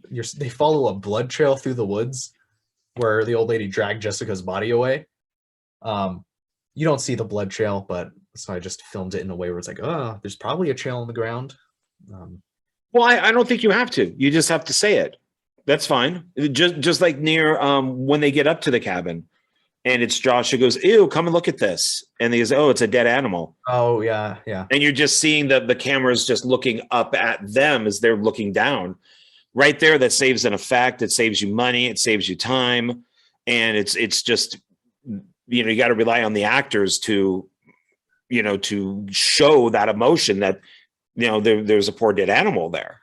Oh yeah. Well, you know what they say, lack of resources breeds creativity. So it's one of those cases. Yeah, that's true. So, I mean, yeah. So if somebody why do you necessarily have to show the blood trail? I mean, if he goes, oh, look, there's a blood trail there and it goes off in that direction, let's follow it. That should be good enough because it would then be redundant, right? If you said it and then showed it. Yeah. No, I agree. I think it works out. I don't think people give the blood trail any second thought, really. No, not at all. So, and then while they're running around, while they're trying to get away from the old lady, there's another house that they go to, and then like another cabin, but they're like closed. Or I guess no, the abandoned house is the one with the old lady. Then they go to like one cabin and then another cabin, but there's nobody home. What are those? So there's a couple people who have property on this, like we have a shared property and different people have cabins on it. That was just someone else's cabin. My grandparents knew them, I didn't. And so I was like, oh, do you think they'd be mad if we filmed on their cabin? And like, no. Because a lot of that fight scene was improvised. We were just on this trail and we're like, yeah, run from here and then to here. That's why their direction doesn't make sense if you really map it out. So that was just someone else on the property. we filmed at their cabin. I needed something where the old lady could fight Josh, so we used that. That's actually that's probably the farther away place in the woods we filmed in. That cabin's a good enough distance away from the other ones. But yeah, you wouldn't know. In story wise, it's just probably someone owns property up there, or it's a cabin someone rents out, and it's just there. No one would happen to be there when they were there. Yeah, I mean, I would say, knowing that you had access to all of this, if you did not make this film, I would say you're crazy. Go work at 7-Eleven. You don't deserve to make movies. Because you made this low budget 70-minute movie that looks like it's shot on a big budget, like a big budget Hollywood movie, with the amount of sets that you have and locations. And I mean, you'd be crazy not to use all this stuff. Oh yeah, that's what I thought. I'm like, I have to do something, because I really want to make feature films, and I want to continue making feature films, obviously on bigger budgets, but I didn't want to wait till I was 30 to get the opportunity to direct a feature film. I want to do it as soon as I can, because also, if it's bad, I'm a teenager, people will forgive it, you know? And I was like, I have these woods. I worked theater jobs at musical theater back when I used to do that, to pay for most of it, and I got some loans from people in my family. But I mean, we didn't spend a whole lot of money on it. On IMDb, it says 5,000, but I don't think it was 5,000. Most expensive thing was feeding everyone. Oh yeah, that can become pricey. So yeah, because that's it's. If you don't mind me asking, how old are you?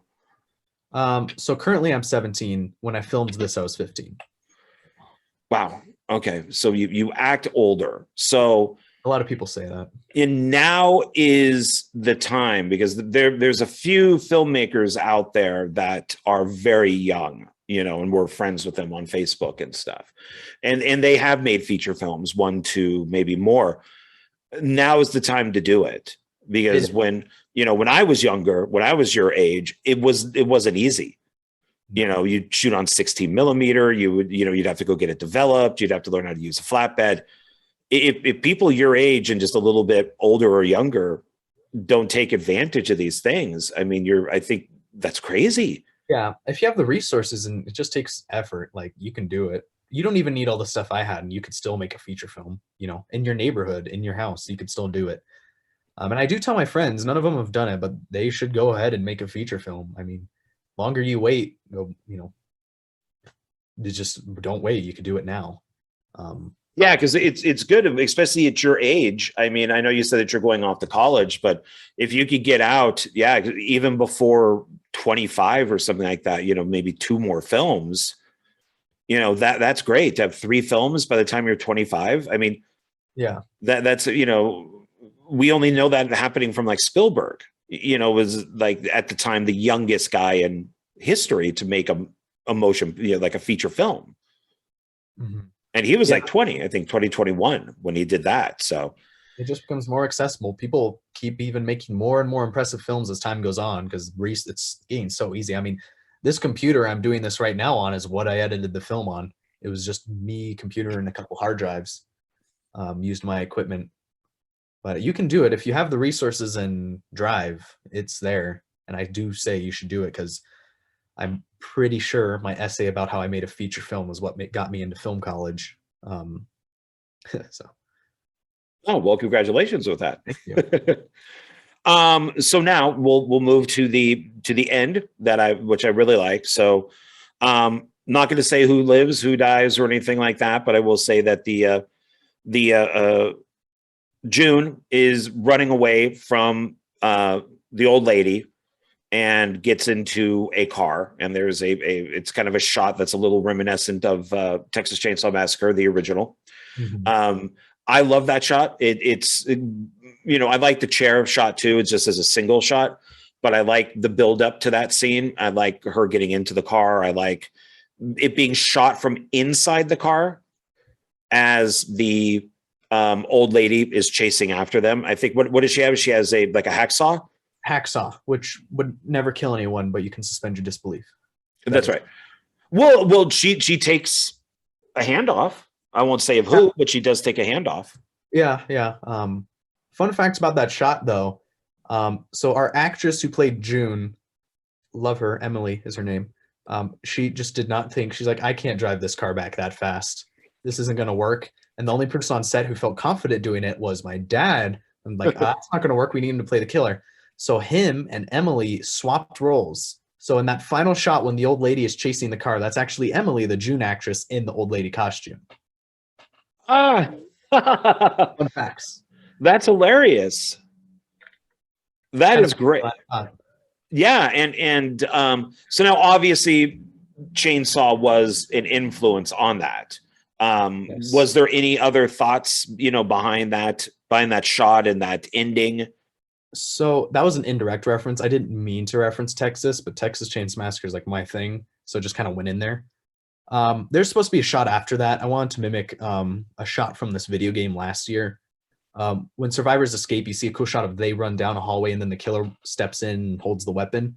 I wanted to do that down the road, and we tested it. It just did not work out, where the car speeds down the road and you see the old lady step in holding the hacksaw, gripping it.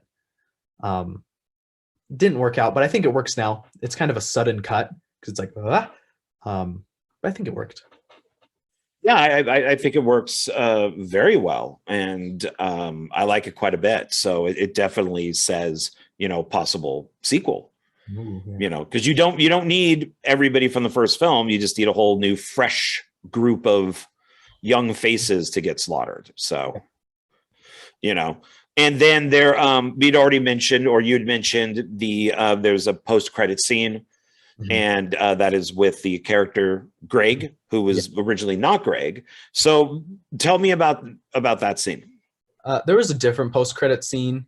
I'm trying to think what movie it'd be reminiscent of. June was initially going to stop in the canyon somewhere at a campground to ask for help. And there'd be a woman there with her like weird hillbilly family. And she'd ask them for help. And the woman would be confused. And she's like, oh, calm down, calm down. And then she'd be like, you kind of remind me of my daughter. June would get scared and drive off. It would kind of be a funny thing. It just didn't end up working out. So, because it was getting cold up in there. Actually the leaves were changing. And there's one shot I think you could see there's some orange and yellow trees in there. So I couldn't really get this final thing in the mountains. So I decided to go back to the field to kind of like trick audiences into thinking there's something deeper about the field where Greg finds the old woman. So that was the idea behind it. It was just kind of, I wanted some post-credit scene. So it's like worth sitting through the credits because I think the credit music is really good. It's just a kind of allure, kind of get the audience guessing what is the significance of those fields. What is the significance? I don't currently know, but I'm sure there's something. If you made a sequel, would we find out what happened to Greg?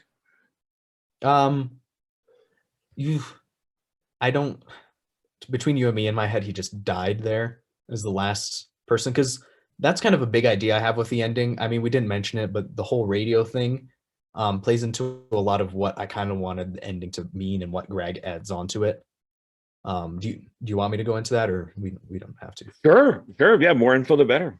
I'll go over it quickly. So the radio thing, right? It's just kind of, it's weird. He briefly talks over like, oh, there's missing persons if you know anything, and then he immediately jumps to different news.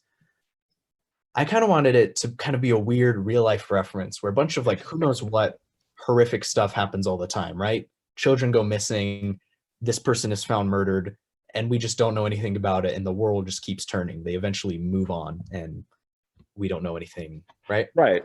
And that's kind of I wanted it to allure to. You just watched this entire film where people got brutally killed. The spoilers, the killer kind of gets away with it. And the world briefly mentions it, but ultimately keeps turning on to the next thing. Next day, these people are soon forgotten. Their stories never told. And Greg is the last real connection to these people, and he is lost into the abyss too. So that was kind of what I wanted to get at with the ending. And if you don't mind, I got to plug in my computer real quick. Give me 1 second. Sure.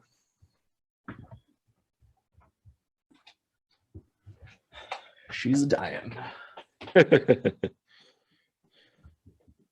Yeah, everybody out there, go check out Tanner's film, so you can get it at Scream Time Films. You get it through Todd Cook. You could buy it through there. And it's also like any online place you buy movies, it'll be there. Amazon, Walmart, Best Buy, Target.com, Barnes & Noble, even Turner Classic Movies, oddly enough, has it. Oh, wow. Okay. Go to Scream Time Films first so you can support indie horror directly. But if that doesn't work out, of course, any online store you buy DVDs will have it. Yeah, and probably eventually it will end up in one of those packages that Todd has. Yeah. Which is cool. That I bought one. Aximus is on the cover of it, so he was nice enough to put that on there for me. And then you pick from like 20 movies, and it's like 10 films in a box. And as I'm sure you know, alphabetically, you know, Beware will fit right down in there in the B's. So you'll be able to get it in a package or by itself. So so with Greg, I noticed that he had the missing flyers. Yes. And he does comment. He says something like Jessica says that there was like a car crash here. Oh, yeah. Wait, does he? One of my head explanations is I thought maybe the old lady wrecked her car in that field and she visits it to honor Seren. I don't know if I want to currently go with that interpretation, though. I think she crashed up in the mountains, swerved, and she just buried her daughter and her husband, or her wife, in the fields down there. That's why she has a shovel, digs them up to see them again. That's my current interpretation of that scene, which might change over time. Yeah, because it seemed like when Greg is in the car, he's like listening to the radio. He talks about Jessica, car accident. He brings up a snake because we see a snake in the road, and he's like, "Is that a snake?" He improv that. But you do have a snake in there, like a headless rattlesnake or something is right there. So there was no animal cruelty. That was just there. I'm like, yeah, that's production value. You have to film it. You absolutely have to. We did that when we shot Cannibal, and we were out in the desert out here in Vegas, and just snakes go out into the road and they get run over by a car and they just sit there. And so it's like, we got to film this snake. So don't worry, viewers, I did not run over the snake. We did not kill a snake. That was there when we got there. So. And you got to film it because that's like you said, production value. So yep. The snake will now live on forever in our hearts in the film. So now with Craig's problem with restrooms and things like that, would that be a problem for him as he's out there searching for everybody, especially Jessica? So I don't know how porphyria works, because that's like, it's kind of a disease. It makes your poop like purple. It's like I looked up weird, quirky diseases because I wanted. I've never heard that before. That is so weird. It's a real thing. I just assumed he was over it because this is a couple weeks post the main events of the film. So I would assume he's over the porphyria by then, but I don't know much about porphyria. He might be clenching as he's talking to the old woman. Who knows? Yeah, it is possible. So, and he does go to hand her the flyers, and so I'm guessing they're just kind of drifting on the highway out there for anybody to kind of pick up. Yes.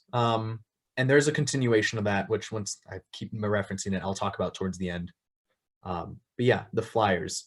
And he specifically does Jessica only. Those are just a bunch of Jessica flyers, because he was rooming with Jessica in that big house, which is my half-ish explanation for why it's big, is Greg has some money in stocks or something, and so he has the big house, and like Jessica like couch surfs or something. Okay. He was specifically only for Jessica, really. He didn't care about the others. He probably didn't like them like Jessica kind of really doesn't. But yeah, so that's the explanation for that. Okay. Played by Carlos Leos, who is a reoccurring actor of mine. He does show up in some other films I've made. And so this is a good segue then. So when you're casting, because each of your characters is unique looking in their own way, like you're not going to get confused. Do you look for that, or do you go for looks? What do you look for in an actor? Absolutely. I completely, and I mean this in the best way possible, I completely discriminate when I cast people. It's all about what you look like, because I hate films where I can't tell who's who because they all look the same, right? So you might have great acting abilities, but if you don't look what I was imagining, and it's not like a racial thing at all. I don't really write the characters with pre-assigned ethnicities or whatnot. It's just there's a certain look of like, would they say this sort of stuff that I'm going for, and I look for that specific type of actor in all my films. So yes, I do definitely go off of looks. Of course, if you're really bad at acting but still have the looks, like I'll still go with someone else. Like as long as I'm sure you can do it. Like with killers, with bad guys, I always 100% cast on looks because a lot of their movements you can teach them, especially slasher villains. They don't talk too much. You can teach them exactly how to move. But yeah, I do definitely go off of looks. Acting, of course, matters. Professionalism matters. But in terms of initial, like, am I interested or not? It's definitely what, do I see them in the role? Yeah, it's like I would make a horrible casting agent because it's all the women would all look like Mila Jovovich or Nev Campbell or Kate Beckinsale. They would all look identical. And so I've said I can't do, outside of my own stuff, I guess I can't do that, because everybody would look the same. But then when I cast Aximus I did look for, okay, we have way too many white people in this movie. I need to have like at least one black couple. And it wasn't meant to be bad or anything. It was just like, this is too white. And so I never write for, unless it has to be something like, the guy's being hunted by racists or something like that, then the character would most likely be black. 100%. But, I do that too. Beware the Woods ended up a little whiter, although a lot of the actors I initially had for roles, because we recast it a couple times, weren't white, but they just didn't work out with scheduling or something didn't work out. So it just kind of ended up this way. But I tried to do better with that on my second film because it is important to have diversity. And I agree, if they're being hunted by racists, yeah, race does matter. But for Beware the Woods, I didn't think, except for like maybe June, because I had already figured out like, oh, my father is going to play the killer. And I'm not going to have him do blackface, so the killer is going to be white. Like, June kind of had to be white. But I feel like the rest of the characters, it didn't particularly matter what their race was. It's just that they had the look, and I could believe that they would do that sort of stuff. They looked like the type of person who would do that. But yeah, I definitely agree with you there. And Mila Jovovich, I mean, who doesn't want that for every lead actress, right? Yeah, that's my bucket list. That right there is my number one bucket list actress to work with is her. So I mean, she married a geek. You gotta love that. She didn't marry some muscle-bound football player who supports Trump or something. She married a film geek. You gotta love the Resident Evil movies. It's just Paul Anderson, like, my wife. All six of them, just look at her. She's so cool. Yeah, and she looks different in every film, and it's he knows, and she knows too, because she's in almost all of his movies. So yeah. But so you were saying with your budget that IMDb says 5,000, but you're thinking it's less. How did you finance this? So financing for this was rough. This was my first feature film. I had done only short films before this that were out of pocket. I kind of went in, I didn't keep track of finances for this one, which I don't recommend. I just kind of spent as I went, thinking what's the cheapest way I could do it. So for a long time, I was big into, I was an actor in musical theater, right? I did professional theater here and there. So I did a show before this in the December era when I was still writing it. And I'm like, I'm going to use this money to fund it, right? And I used all of it because I forget how much I was paid, but it was like 1,000 and something. And then the rest of the money would just be like loans from like my family or, other random people. So I was lucky enough to finance it through just one job and family. Cause I'm not an adult, thankfully. I don't have to pay for bills. So I have the ability to just spend all the money on this feature film. Cause I do get that's the problem. And I've worked with adult filmmakers before. Funding is such a pain. And I'm working on a guy with a film right now, and funding is a big pain for this one too. So I was thankful. Another reason why you should do films when you're young, so you can just spend all your like summer school or not summer work job, part-time job money on the film. So that's how I financed it. Yeah, it's back in the day, it was cute and respectful if you were the filmmaker who was sleeping on your friend's sofa because you needed that extra money to buy more film and stuff. But today, with how you can make films, if you're that guy that sleeps on the sofa, you're just kind of a bum. You just need to go out and find a job. Yeah, it's tough, but that's why I wanted to do it now, is like get it out of the way. Don't have to worry about it. Most expensive thing was food. All the actors and crew were voluntary. Locations, I never had to pay for any of them. I had to pay for like costumes, but it was all thrift store. Same deal with props. So I just looked how many ways I could cut corners without cutting quality. Where did you get the old lady mask? This is another thing I wish I did different. It's just off of like online store. You can buy this exact mask. If I did a sequel, I'd probably get a more customized mask, so it's more unique. But at the time, I just don't have access to someone who can make a mask for me. So I did the Camp Blood thing and ordered one online. Well, yeah, because that's I always find that funny with David Sterling, and I did point it out to him that the mask that's behind you there is you can just order it online, and that's what I did. Yeah, it actually comes with like a long tongue, and some people have cut it out and some people haven't. Not there. Yeah, not there. Yep, you cut it right out. So it's a lot of this stuff. Yeah, you can just buy right off of Amazon or eBay if you want to. I think it's kind of the charm of low budget filmmaking is you really can see how they made the movie, even if you don't know a whole lot about film. So it's just one of the fun things if anyone ever watched Beer of the Woods and stumbles upon the mask. I think it's charming, although I wish I got a customized mask, but. Well, it's, down the road. That's, yeah, I mean, I would, when we did Axe Grinder 2, I chose the mask. I picked it, and I think it's just Amazon. I just found a Jester mask that I liked, and I had the makeup artist just throw some stuff on it and cut a couple pieces here and make it just look a tad bit different. And then that became our mask. But yeah, you can just go right on the Amazon and buy it. Yeah, I feel like there might have been adjustments, like the eye holes might have been cut different, but I don't think there was many, which it's fine. You don't see the killer super high definition in this one beyond the posters. But definitely in the second one, I want to get kind of like he did for Meat Hook 4, like same basic look, but unique. Yeah, with Meat Hook, I was lucky enough to have my own effects artist, Miranda Dudley, and I found a mask that looked. It's an old man mask that I found at a makeup shop. I don't know, $20 or whatever it was. And I asked her, make this look like the Bubba from like the first 2 movies. And then we're going to change it once we hit the bar later on. So pre-credits, he's the guy from like the Ferguson films.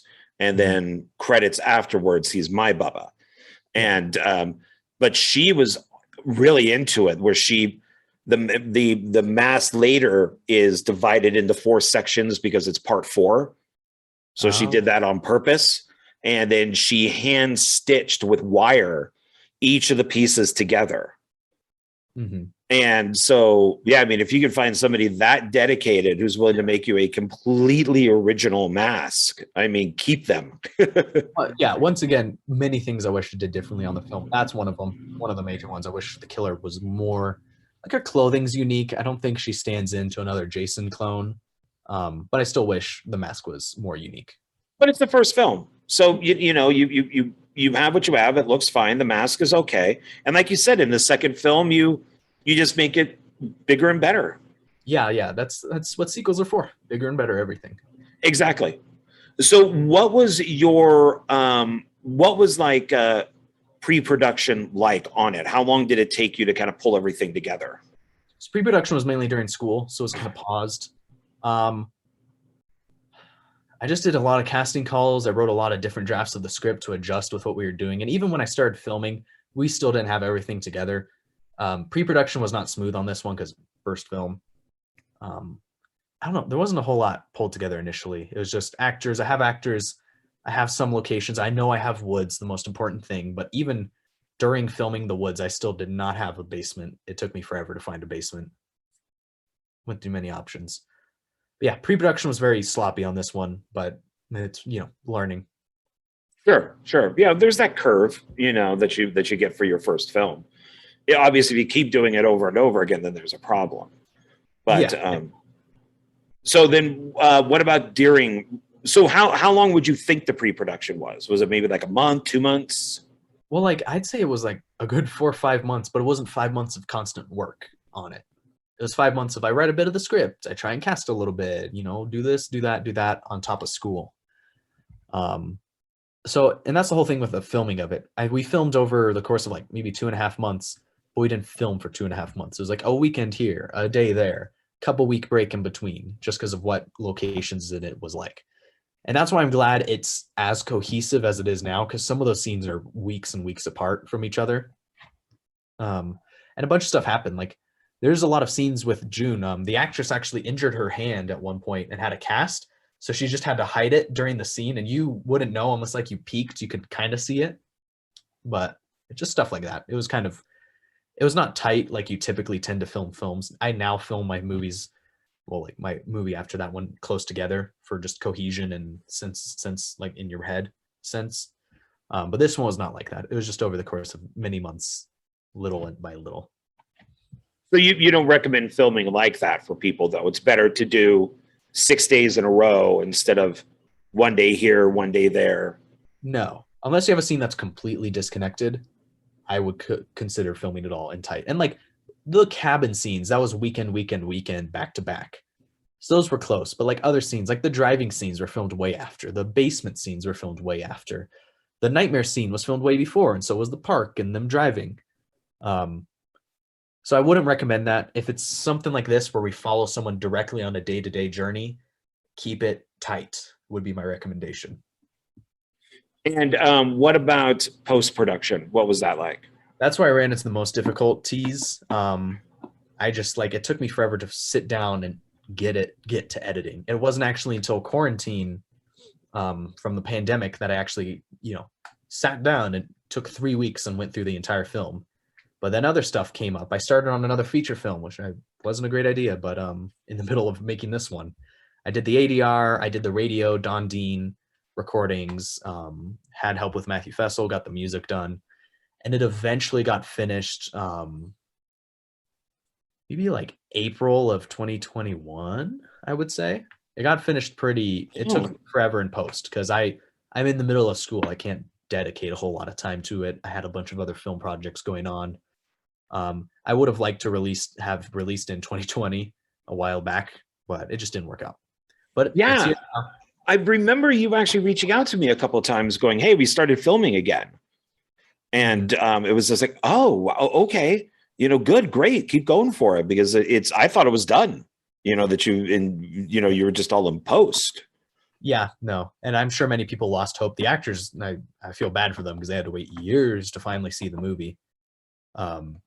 But it's just how high school filmmaking is with features. I don't plan to ever fully edit my own feature again, because I'm not the greatest at it. Like there's a bunch of audio issues in Beware of the Woods, which partly recording, partly I'm not the best sound designer in the world. But just you learn. It's a great learning experience. So it had to do it because the footage was very badly organized and no one would be able to make sense of it but me. So yeah, it was overall pretty rough for the most part, but it's here and I think it's cohesive enough that it works. I mean, I think maybe you're being a little rough on yourself because I mean, movies take a while and sometimes they do take a couple years to get done. And it all depends on the situation that they're in. I mean, some guys can get a film done in a month and their movies are garbage. And then other people can take 2 years and the movies are really good. Yeah, but I mean, I don't know. I still don't think there's a super good excuse for why it took so long. It just happened that way. Yeah. And my next feature is kind of turning out like that too, because I had a bunch of editorial problems with it. But it's still underway. I still want to get it out next year. Yeah, I don't think people understand what the process is of actually the very beginning, from the genesis of the idea up to, hey, here's the DVD of the movie. I don't think that they understand what goes on. Yeah. Because even with something like Xmas 2, the beginning of the film is Mark Justice gets the Christmas tree shoved through him in the dumpster area.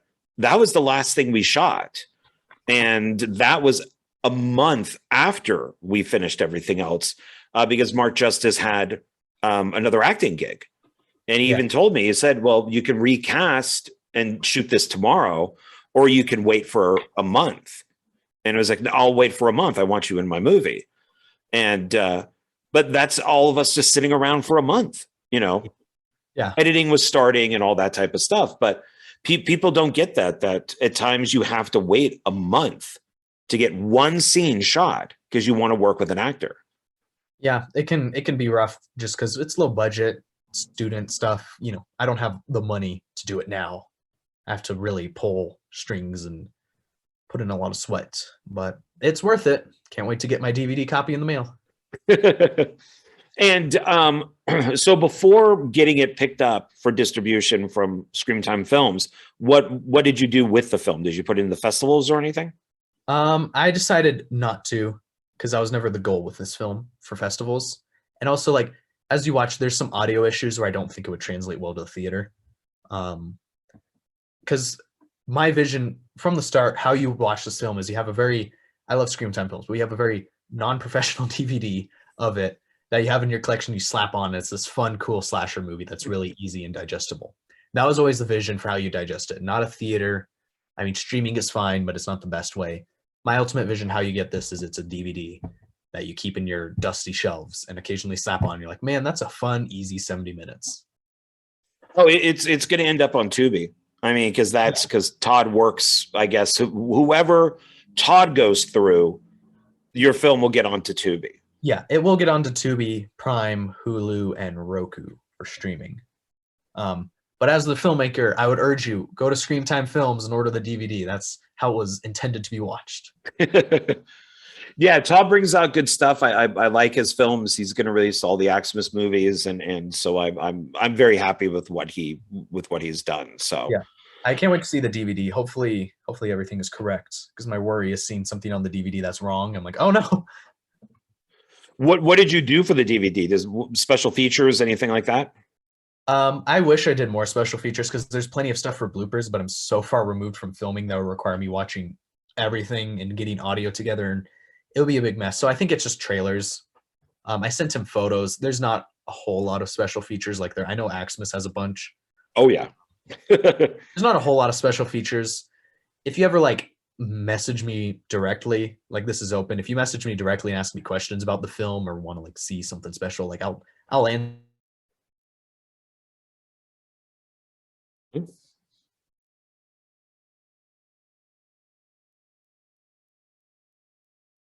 Lost him.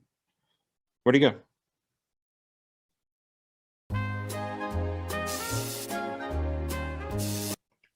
Hey, everybody. Sorry about that. Technical difficulties. These things do happen.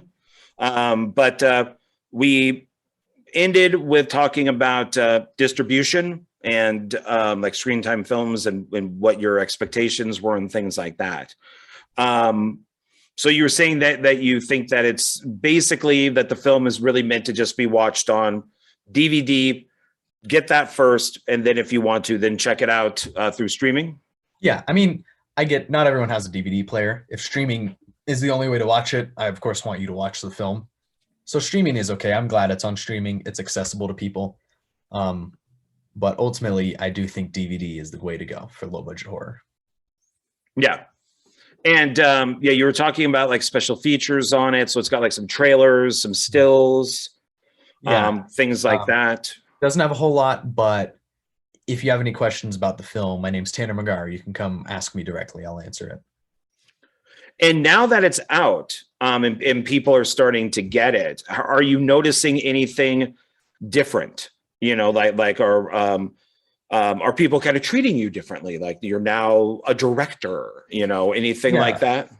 Definitely at school, people are just surprised and impressed I managed to do a feature film, because no one at my, which is an arts high school I go to, has done that before. Colleges, of course, thought that was super impressive. And I've been talking to people who are going to go to the same college. They wanted to FaceTime me so they could ask me what I did to get this feature film done at age 15. So yes, I have noticed a bit of a difference. I think it'll gradually grow. Like I can't wait to read reviews for the film, even if they're negative. I do like to read reviews. So as more people watch it, I'm excited to see some reactions come in. And so I saw 7 O'Clock Man Films. Is that your production company? Yeah, LLC for now. LLC. And where did this title come from? How did you come up with that? So 7 O'Clock Man is a French-Canadian urban legend that my uncle, my older, like, used to tell my father, and then my father told me. And my first horror movie idea ever was like an adaptation of the 7 O'Clock Man story. So that's where it sprouted from. I don't know if I'll keep that name forever, but for now, to release Beware the Woods under in whatever close future, near future films, I'm going to use 7 O'Clock Man. Okay. And it's distinctive, so it doesn't sound like something else, which is good.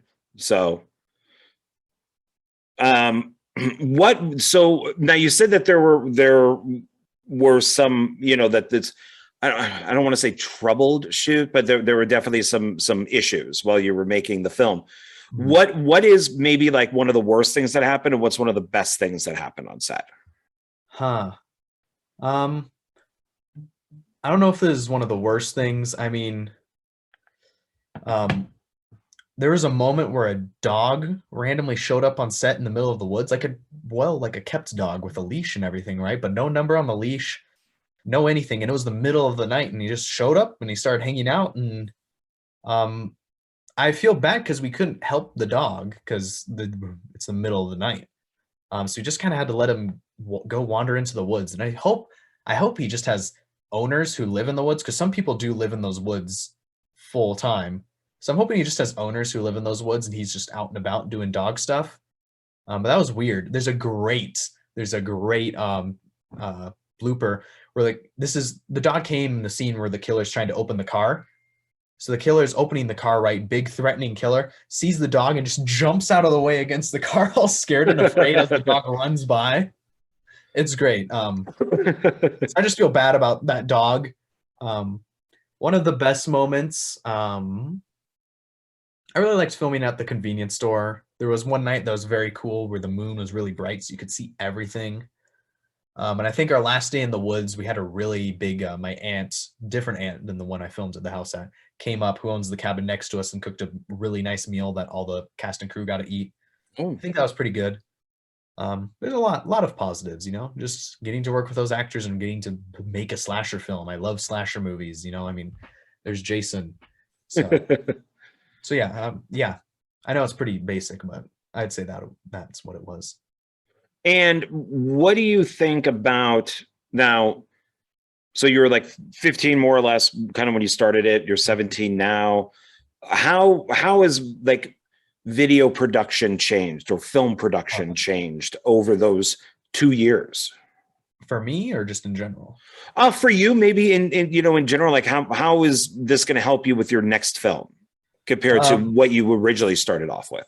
So making a film is the best way to teach film, in my opinion. There's only so much you can look at books and watch tutorials. Of course, they're important. Like, I did have a year of film school before I filmed this, but it is the best way to learn. I feel so much more confident in my planning abilities, my producing abilities, directing, everything, because I had to do all of it, right? And although it's not perfect, it's many, many, many, many mistakes that haunt me every time I watch the movie. It was still 100% worth it. That's probably the best takeaways. It was a fantastic learning experience, and it helps me with the next film I make, and the next one, and the next one. You're always learning. A good filmmaker never stops learning about the medium, in my opinion. And it doesn't matter about age. It doesn't. No, you're 17. I'm 54. No, and we're both making movies. I'll still be learning. So. Yeah. You never stop. No. And so you would mention stuff like Texas Chainsaw Massacre, things. What other films, like slasher films or just movies in general, were an influence on you to make this? So I'll be specific. There's weird ones. So the first Texas, well, of course it has influences. It's my favorite horror movie. It wasn't directly what influenced it. I was actually really inspired by Texas Chainsaw Massacre: The Next Generation. That whole kind of empty house aesthetic. Okay. Leatherface as an old lady. That stuff really just kind of inspired it a lot. The dialogue, the weird subhuman dialogue of that film inspired it. Brad Sykes' Camp Blood trilogy, definitely. I love Brad Sykes, just good old-fashioned fun slasher movies, like that's what I love about the Brad Sykes Camp Blood movies. They're just really fun to sit back and watch, and there's a reference to it. Ol' Harris, the clown killer. Those were the two main inspirations, and just low-budget cinema in general. Like, I mean, you were partly an inspiration for it with Meat Hook Massacre 4. Although when I made the film, I had not seen the movie yet. But just seeing you going out there and making a cool slasher movie, I was like, I want to do this. Why am I not doing this? because I think you filmed Meat Hook 4 the year before I started. But of course, due to stuff, I don't think I saw it until after I finished the movie. But just in general, that fun, like going out, using locations you have and making a cool slasher movie, you know? It may not be the highest form of cinema ever, but it's fun. Like you have fun watching Meat Hook 4 and Axmas, and you'll have fun watching Beware of the Woods. I can guarantee it if you like slasher movies. Yeah, yeah. So those are my big inspirations. And so now kind of looking back at the making of, Beware of the Woods, how would you do things a little differently as far as like organization and priority, like tasks and things like that to other people? Or do you do it kind of yourself? With the money I had, I would still probably do most of it myself. If I had a big budget, Beware of the Woods would look so much more different. But with the money I had, I'd probably mostly do most of the stuff myself, even more so. Like I had some help on the script writing. I would do 100% full script, full me. Like no one else gets a say on the creative direction. Like suggestions. I always take suggestions, but you got to have one person managing the vision. I'd still probably work as producer. I would have someone else edit it, organize us filming and organizing the footage and audio much better. Getting more coverage. There's a lack of coverage on this film, so it made it difficult to put together. Getting a bigger crew too. The biggest the crew ever was on this film was 3 people. Like it never exceeded 3 people ever. So bigger crew, so stuff can just flow more easily. And yeah, but I like the actors I picked. I like the locations, and I like the basic plot. I just would have dived deeper because, as we mentioned at the start, oh my gosh, there's so much, right? Yeah. But I don't get to explore it all because it's 70 minutes, and I wish I explored it further because there's a lot more to it. But it's good to even just in your head, just to have that whole backstory going on. Yeah, it helps with directing, like if you can't explain something, then maybe you shouldn't be making it. As an example, David Lynch comes to mind, where people, where somebody will say, well, what's the meaning of Lost Highway? And he'll be like, oh, I can't tell you that, you got to figure it out for yourself. And I'd be like, I don't even think David Lynch knows the meaning of Lost Highway. Maybe he's just making all this up and pretending he knows it. Although David Lynch, I think it was Lynch, did give a good piece of advice where it's like he thinks everything in his film doesn't have to make sense because not everything in real life makes sense. So I know it's kind of cheap, but I will say that sometimes with like, why does this thing happen? I'm like, well, weird stuff happens to you every day and you don't question it as deep as you are in this film. Like, I don't feel I need to explain every aspect, Sure. Like the weird fields, I don't think I need to give you an exact answer what they are. Life doesn't make sense fully, neither should the movie, as long as you know what's going on. Small stuff like that. Who's the skeleton in the other basement? What was their name? You don't need to know that. You can gather up enough information from yourself. Why is there not a name tag? I know. I want a name tag. Why isn't this movie an hour longer so we can see the other people go through the same thing? Ridiculous. Yeah. At times this stuff just doesn't have to be. You don't want a lot of explanation and stuff. Yeah. That as another example, the most recent Halloween, the 2016, I thought was very tight. It was 90 minutes. It left a ton of plot holes, and I loved it. I love that version. Yeah. And then they did Halloween Kills, and I hated it. Yeah. And I mean, I agree with both ends of the advice. Not everything needs to have an answer, but also like as a director, you should know why you're putting it in your movie. Like there's part of me that tempted, I just wanted to throw some random stuff into the movie, like one scene that completely didn't make sense with anything else. But I'm like, no, because that's betraying the audience. So even the weird stuff I don't give you an answer for, like the fields, I do have a reason why I put it in there, because I want to build up the mystery, the dreamlike atmosphere, right? That there's almost something, it's not a supernatural film, but there's almost something supernatural about it. Okay. All right. Fair enough. Yeah, I think that's good. And so this brings us to the end. We are at the end. So what's that?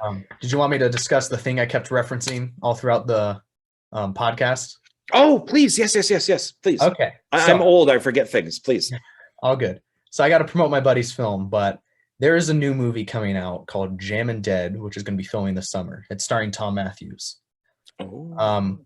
So it is not a sequel to Beware of the Woods, and I shouldn't be, this is a secret, this is the first time I'm announcing it at all. It's going to be in the same connected universe as Beware the Woods, within the same woods, but in a different part of it. There's no old lady in it. This is not a Beware the Woods 2. There's a completely different story. But for Eagle Eye fans, keep an eye out because you're going to see some developments on the Beware the Woods narrative, some secrets, some references here and there. I'm not directing it. I'm not even writing it. I just helped out. I'm helping out like in general with the production, assistant director, assistant producer, helping. The guy directing is Josh. He's acted for me before. He was going to be in Beware the Woods, but I ended up casting someone else. He's directing it. It's going to be great. It's like a slasher battle royale type of deal with a bunch of killers and whatnot. And if you like Beware the Woods, fun slasher movies, I think you'll like Jam and Dead. And they are both within the same universe with loose ties. And if you're an eagle-eyed fan, like you'll probably spot the references, but if you're an eagle-eyed fan, you'll spot some cool nods towards the events that happened at those woods a year prior. Okay, cool. Well, that sounds, I like that. To me, definitely something like a reference would be those flyers. I think would be, there's a gas station scene. Look in the walls. Okay, all right. So okay, we're on the same thing here. So cool. So everybody, be on the lookout for that. I look forward to that. So, is there anything that you just plugged your friend's film, but is there anything else that you would like to plug that is past, present, or future that you want people to know about? Yes. So I have directed another feature film past this, completely disconnected, new story, new characters, new everything. It's called Beneath the Fields. This is more of a like Goonies meets Silent Hill type of story. It should be coming out next year, but we'll see. Low budget filmmaking. This one follows a group of teens who get stuck in a cult house that is rested in the middle of the fields, which they can't escape due to reasons that you're going to have to watch the movie to know. And it's like a Lord of the Flies situation. Start turning on each other in this house because they can't leave this house in the fields. It's very different, but also it's still my style. So you'll notice some references. There's no references to Beware the Woods, but just in general filmmaking things. That's my next feature film. It's being edited right now by a friend of mine. Keep on the lookout for it. I don't know where distribution is going to be yet. It's still in the early phases, but keep on the lookout for that. Jam and Dead is going to have a finishing funds campaign here in a month. Go check that out. And there's some films like I worked on that are coming out. I don't know if we need to plug them, but you can always check me on IMDb if you want to see anything I'm involved with. Yeah, you're welcome to, whatever you want to promote. Otherwise, just go to IMDb. It's a long list. I'm just noting the ones I have somewhat of a creative role in, which is Beneath the Fields 2, or Beneath the Fields 2. Beneath the Fields, Jam and Dead are the main ones right now. And of course, Beware the Woods, which will look for it on streaming and all the websites it'll start coming to. But Screamtime Films is the main one you should get it from. Yes. Get it from there first. Yes, and Axis is there too. So that's what I was saying. You get it in that like box set eventually and get everything together. So those things are pretty cool. Great double feature. You can just be low budget horror, everything. Evil Night, and so whatever else he has on the website. Yeah, that'd be kind of cool. Yeah, like we can almost do like a holiday type thing with like Evil Night and then Beware the Woods and Maximus. Just do like a nice little triple feature there of kind of almost holiday type films. So, although I will promise you, no spring break in Colorado as ever looks like it does in this film. It is snowy. This is in a universe where global warming is really taking its toll. Oh wow, no, that stinks. Yeah, I love snow. I give me a movie in snow and I'm all over it. So it's difficult. I didn't want to do it for this one. I'm like, this is just gonna make, because the roads and whatnot going up a mountain. I didn't think snow would work out for Beware the Woods. But one day, maybe one day. One day. We get some snow here up in the mountains. Yeah, but it's about half an hour, 45-minute drive. But yeah, if you want to film in the snow, it's there. Like snow in Nevada, that doesn't sound right. But in the there's really no like snow falling like where I am, but it is slush. We get a lot of slush. That's interesting because from what I saw in Meat Hook Massacre 4, aren't you more in like desert? Isn't it deserty out there? Oh, it's incredibly desert. Yeah. And the sun is just beating down on you. So that's why for Meat Hook, I wanted to have the sun come through everything. Oh, you know, you open up a door and you just get blinded by the sun, because that's what it's like to live here. You walk outside, it's like, oh God, definitely. you know. No, I would love to film down in Nevada. They got some great stuff there. And you see it in Meat Hook. I love the old barbecue restaurant and the weird stuff behind the house. Yeah, yeah.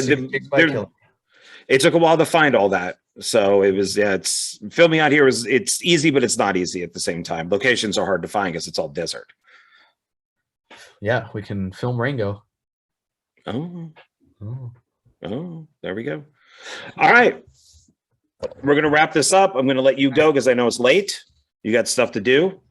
And so I really appreciate you being here. Yes, and this is so much fun. Thank you for inviting me. Of course. Thank you. Yeah. This is a great interview. So I always think, I tell everybody this, I always start this going, oh my God, do I have enough stuff for them to talk about? And I always do. There's always enough stuff for us to talk about. No, it was interesting. There's some questions you brought up like, also, I don't know. I like the perspective you gave. It was nice. Oh, good. Thank you. Gotta make me rethink my own work, John. Yeah. Should I have made this movie? I don't know now. Thanks, John. I'm trying to question everything. Do I know my own movie? Yeah. Well, there you go. Well, then one day you can interview me for Aximus, and I'll probably do the same thing. So I'll storm out. I'll rip my mic off and I'll storm out because I can't answer these questions. I'm gonna come up with one flaw that entangles all of it. Damn you! And I'll just really is. Who really is Santa? All righty, everybody. Okay, now we're getting crazy. So thanks everybody for being here. I really appreciate it. Thank you, Tanner. Appreciate it. Please go to Scream Time Films and pick up Beware the Woods. And if they sell enough, maybe we can get that sequel. So, in demand type of thing. In demand, yes. That's right. So, all right, everybody.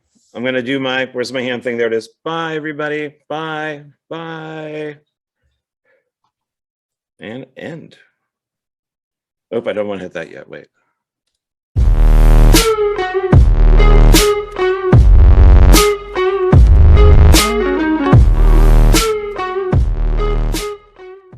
Hey, everybody. Thanks for hanging out after the video. And thank you for watching the very first Dark Park Films sponsored video. And who is that sponsor? Well, I've now learned if I do this with my hands, they go to the right area. There we go. That would be Wildlife Command Center Coffee, and you can purchase it right there. You can go to their website, which is BUYWCC.com, and pick up their coffee. They have 2 blends, which I'm going to show you now. The first coffee is this one right here. This is a breakfast blend. It's 10 ounces, and it is a medium ground. And it does say, and it's breakfast, like I said, and this is what it says right here. It says, early bird can catch the worm. So there you go. A breakfast blend coffee that helps you catch the worm in the morning. And I really like this one. I'm more of a breakfast kind of blend coffee guy in the morning. So this one I really like. It has that little bit of oomph to it to kind of get you moving, get you up and out. And so I really enjoy this one, but that doesn't mean that I don't like the other one, which is this one right here. This is a dark roast. It is also 10 ounces, and both of these are $7.99 at their website. Pretty good price for 10 ounces worth of ground coffee.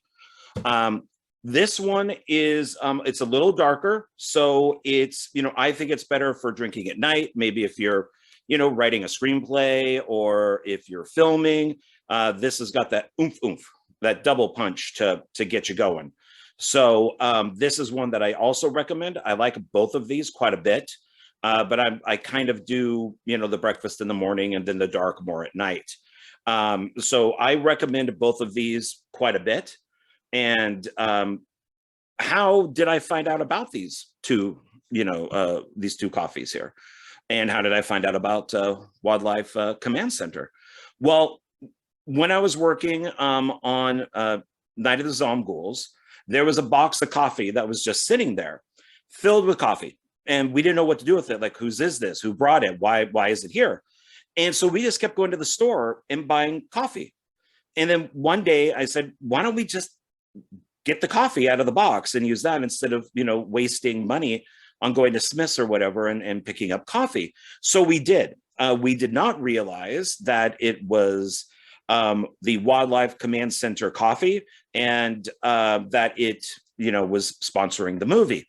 And it was great coffee. Everybody loved it. And we just went right through it. By the last day of filming, this coffee was gone.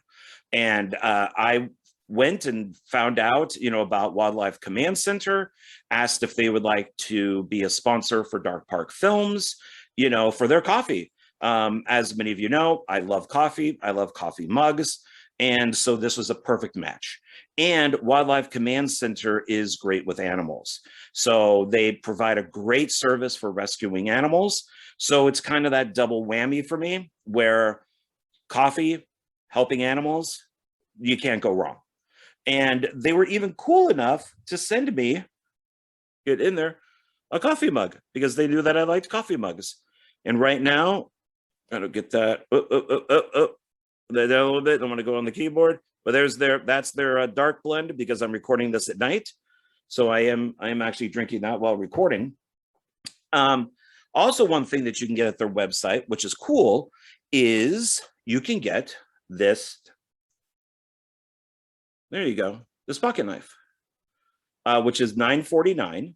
And this is pretty cool because it has their name on it. Wildlife Command Center, we can catch it. And this is what it looks like. Put that down there. There we go. Fully out. So you're getting like the bottle opener, you got the corkscrew, you got a screwdriver, you got a blade, and then you got this little hook thing that you could pop it into something that doesn't have a tab, and then the liquid or whatever in there will come out. So this is pretty cool. And I'm just going to keep mine in my car, because you never know. You might need a pocket knife. So please support them. I'm going to have links down below, where you can, check out just the Wildlife Command Center. I'll also have a link for Wildlife Command Center coffee. And it will basically be for both these guys right here. And please support them. I support them. I think what they do is pretty awesome. And, maybe this coffee will be on your set or in your kitchen. It will definitely be, on my set, in my kitchen. I know that. So please, once again, I'm going to show you these.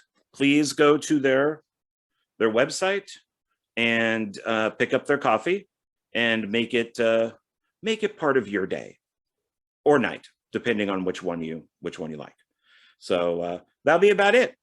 I really appreciate it. Thanks for hanging out with me. And yeah, so thank you. And once again, please support my channel. Please support the Wildlife Command Center, and I will catch you later. Bye.